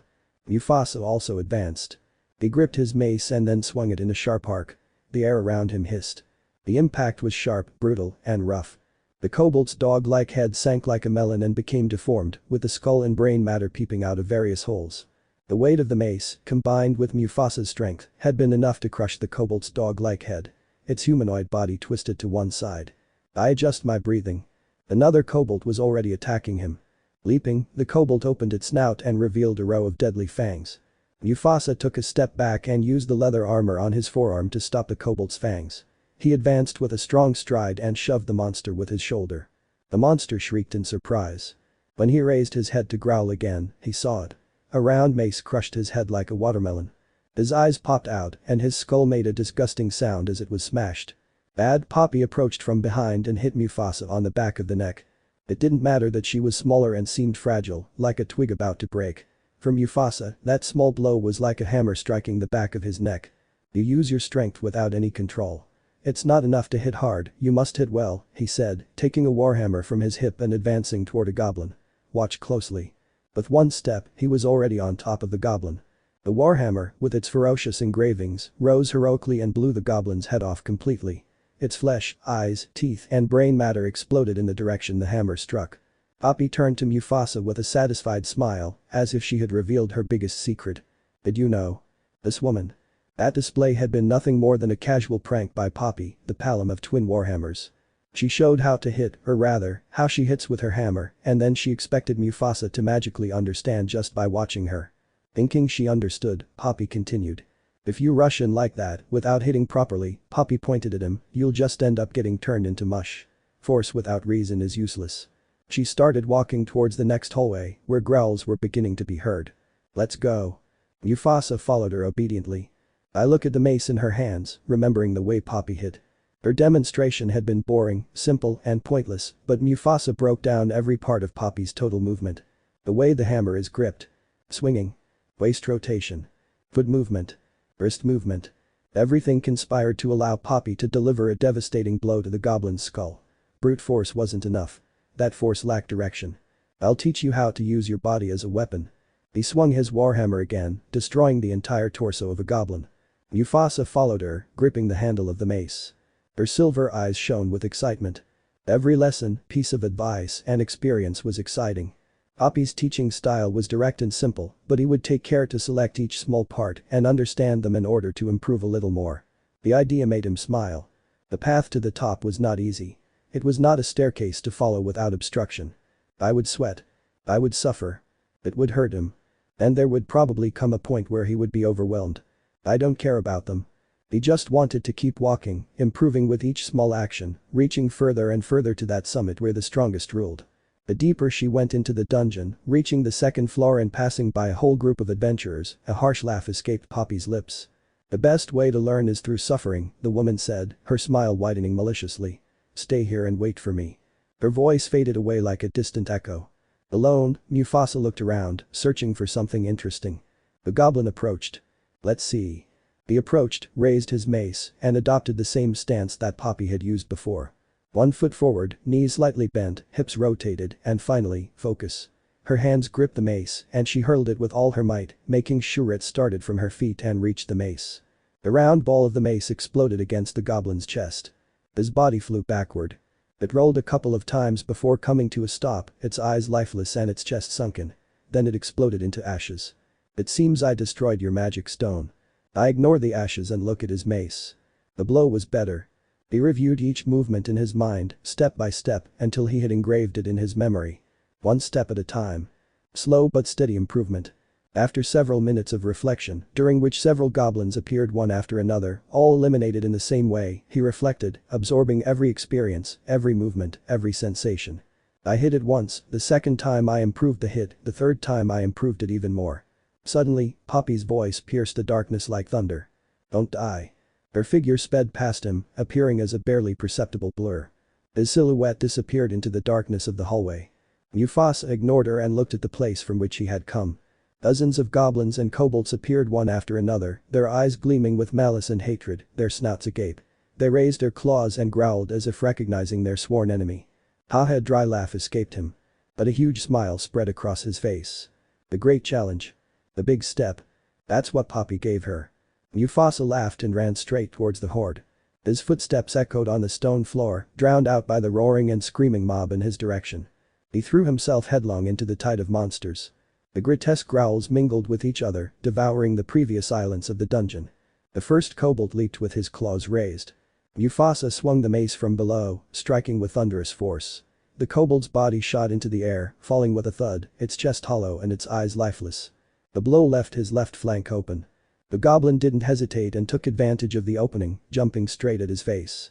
Mufasa instinctively raised his forearm. The fangs clashed against the leather armor and sank in. Without hesitation, she twisted her wrist and smashed Papu's mace sideways. The blow shattered the goblin's head and he fell heavily to the ground lifeless, bleeding profusely. Another attack came from behind. The kobold, armed with a branch, attacked as if it were a club. Mufasa raised his mace and stopped the blow. The force was weak, barely making his arms tremble. Mufasa firmly planted one foot on the ground and with the other kicked the kobold's chest, efficiently pushing the monster away. Every movement was exhausting. The goblin tried to cut off his arm. Mufasa reacted explosively, spinning his entire body as he swung his mace in an upward strike. With a loud crash, the goblin's head was smashed to pieces. Without stopping, he began killing them one after another. Each hit was more demanding than the last. Her arms began to ache, burning in protest. Her breathing became heavy and slightly erratic. The sweat mixed with the dust. But I don't stop. He destroyed every single monster that came near him. I noticed how these numbers did not decrease despite being massacred. It was Poppy's doing. The Palom ran back and forth, dragging all the monsters she found in her path and directing them towards Mufasa. He didn't care that the number exceeded a dozen, he kept bringing them. It was necessary. Only in this way will the child grow. The sledgehammer continued to destroy, regardless of anything. His arms were covered in cuts. Her legs trembled. His chest received cut after cut. His cheek began to bleed from a poorly dodged claw. The stick, carried by a kobold like a club, exploded against his back with force. He didn't stop. Her silvery eyes shone brightly. She smiled. He was having a lot of fun. This is really fun. I don't activate the weapon's power-up ability. That would just ruin the fun. I would make it easy. And if it was easy, it wasn't fun. He felt he was getting closer to something he should have had from the beginning. What? He didn't care. He just let himself go, hitting everything in his path. He tore off an arm, then kicked a kobold in the chest, finally crushing a kobold's dog head. Blood flew in all directions, twisted limbs filled the hallway. The more he fought, the more he pushed himself to the limit, the more he felt he understood a hidden truth. Something more raw, primal, and primitive. The trigger was pulled. From the darkness, Poppy watched with no intention of intervening. What if he died? That was the child's problem. Weakness was not allowed in his squad. You either improved or you died. There was no middle ground. He's not doing badly, he admitted mentally as he watched the sledgehammer shatter again and again. Looks like it's finally activated. Uaua. She had been waiting for that. His goddess herself had appeared to make a request. She had to push Mufasa to his limits, force him to break the mental barrier that prevented him from using his second ability. The lion men, like the tiger men and the bows, possessed great physical skill among the beast men. The boy was young, but he already possessed great strength. In the times of the gods, lion men were a rare sight. They lived isolated in their lands, refusing to leave them. Those who did venture out were either outcasts or adventurers. Which one was Mufasa? Poppy didn't care at all. She just wanted to see that powerful beatification. Nemia, the bestification that the entire lion men race manifests in their state. Like werewolves, all lion men share the same ability. Osiris was clear. Break his mincet or let him die. The docile and fearful animal is not suitable for the family. And now, Poppy had pulled that trigger with the plan devised by her goddess. Goddess Osiris, you are terrifying. Deep down, where the battle raged, a lion cub transformed into a beast, a predator. His fangs grew longer, and his mane seemed to become even wilder. His eyes, once clear and full of emotion, were now orbs filled with savagery. With a roar, Mufasa, transformed into a beast, attacked with greater force.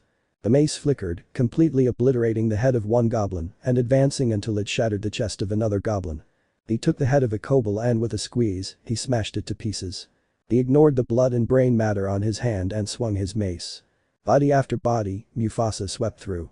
Heads exploded, limbs twisted at unnatural angles, chests sank, and stones burst. The whirlwind of death unfolded without ceasing. The ground was filled with corpses and dust.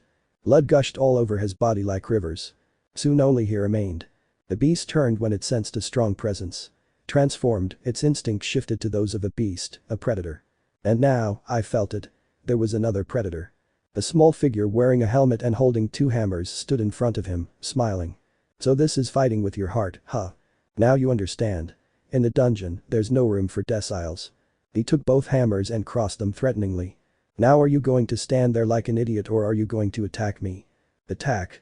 His words, resembling guttural grunts, were few. Unable to stop it, a smile began to twist his face. Ha ha ha. He lifted the mace with both hands and carried on with heavy steps. Let's go. Ha ha ha. Sledgehammer and hammer clashed. Appi's mouth twitched as she felt Mufasa's strength. It wasn't a problem. If he committed, she'd overpower him with a single blow. But one thing was clear to her, that verification was a terrifying status enhancer. Such skill he felt envious of her. How could he possess such an absurd ability? It was in his blood. What did she have? Only contempt for her race. Alums, the weakest and most despised race in the mortal world. She was fighting to change that. To be a hero or a symbol. He thought that was stupid. She would make a name for herself so that everyone would know her, even if she had to do it by force, trampling on others and staining her boots with blood. And now, standing before Mufasa, he saw something surprising. But she was annoyed by his cheating ability. I'll make you eat dirt, kid. What are you looking at? Keep walking. Appi frowned at a group of adventurers, threatening them with her warhammer. She raised it and smashed it against the skull of a dead goblin. The force shattered the head and made it explode. The adventurers trembled at the sight of such a powerful person. Behind Poppy, with his body covered in wounds and blood, was Mufasa. He collapsed against the wall and groaned in pain. What's wrong? Does it hurt? Can I touch here? Poppy approached and began poking his wounds with the handle of her hammer. Mufasa howled in pain. That. Her eyes shone. I noticed the Palam armed with two warhammers. His fighting spirit increased. What a strange child. It was incredible. Ha ha ha. He had fought fiercely against Poppy, heedless of the drain on his physical stamina and his mind. The ability was powerful, but it came at a price, and it was one he couldn't avoid paying. The Palam easily repelled him. He deflected, he pounded, and he hit again. It didn't destroy his body, but it did leave him bruised. What are you waiting for? Get up. She gave the order. He approached the injured boy and poured a reddish liquid from a glass bottle. The wounds, which were not life-threatening, began to heal at a remarkable rate. But the single bottle, he had closed the most troublesome wounds, allowing him to get up again. Although healed, he was not in any condition to fight. Now comes the most important part. Poppy's voice made him look up. A flash of greed shone in her eyes. It's time to collect the loot. Surrounding them were dozens of dead monsters. Goblins, kobolds, dungeon lizard. Their intense fight had attracted the attention of both monsters and adventurers. The adventurers glanced briefly before walking away. But the monsters didn't leave. Upon seeing them, they immediately flew into a frenzy of fury and charged like mad beasts. Whenever a goblin, kobold, or dungeon lizard approached, Mufasa would swing his mace and smash their bodies to pieces. The bodies were twisted beyond recognition. This should leave you with a nice Poppy said, approaching a body to begin extracting its magic stone. Mufasa watched as he removed the magic stone with a knife, unfazed by the corrosive acid of the monster's corpse. Don't you mind the corrosive acid released by the monster's corpses? Poppy shrugged without even looking at him. If it damages me, it means it can increase the resistance stat. I see. Mufasa understood the logical reasoning and accepted it as normal. He bent down with slight difficulty and began to remove a magic stone with his bare hands. Ignoring the pain, he continued body by body. Poppy said goodbye and ventured alone into the depths of the dungeon. Mufasa left the dungeon and exchanged the stones. Returned to base and rest. I didn't have the strength to stand anymore. That's how his day ended. Let me know in the comments below if you guys want the next part. Also check out my other video that has been shown and left. Thank you for watching. If you enjoyed this video please like and share this video. And have a fantastic day. Bye.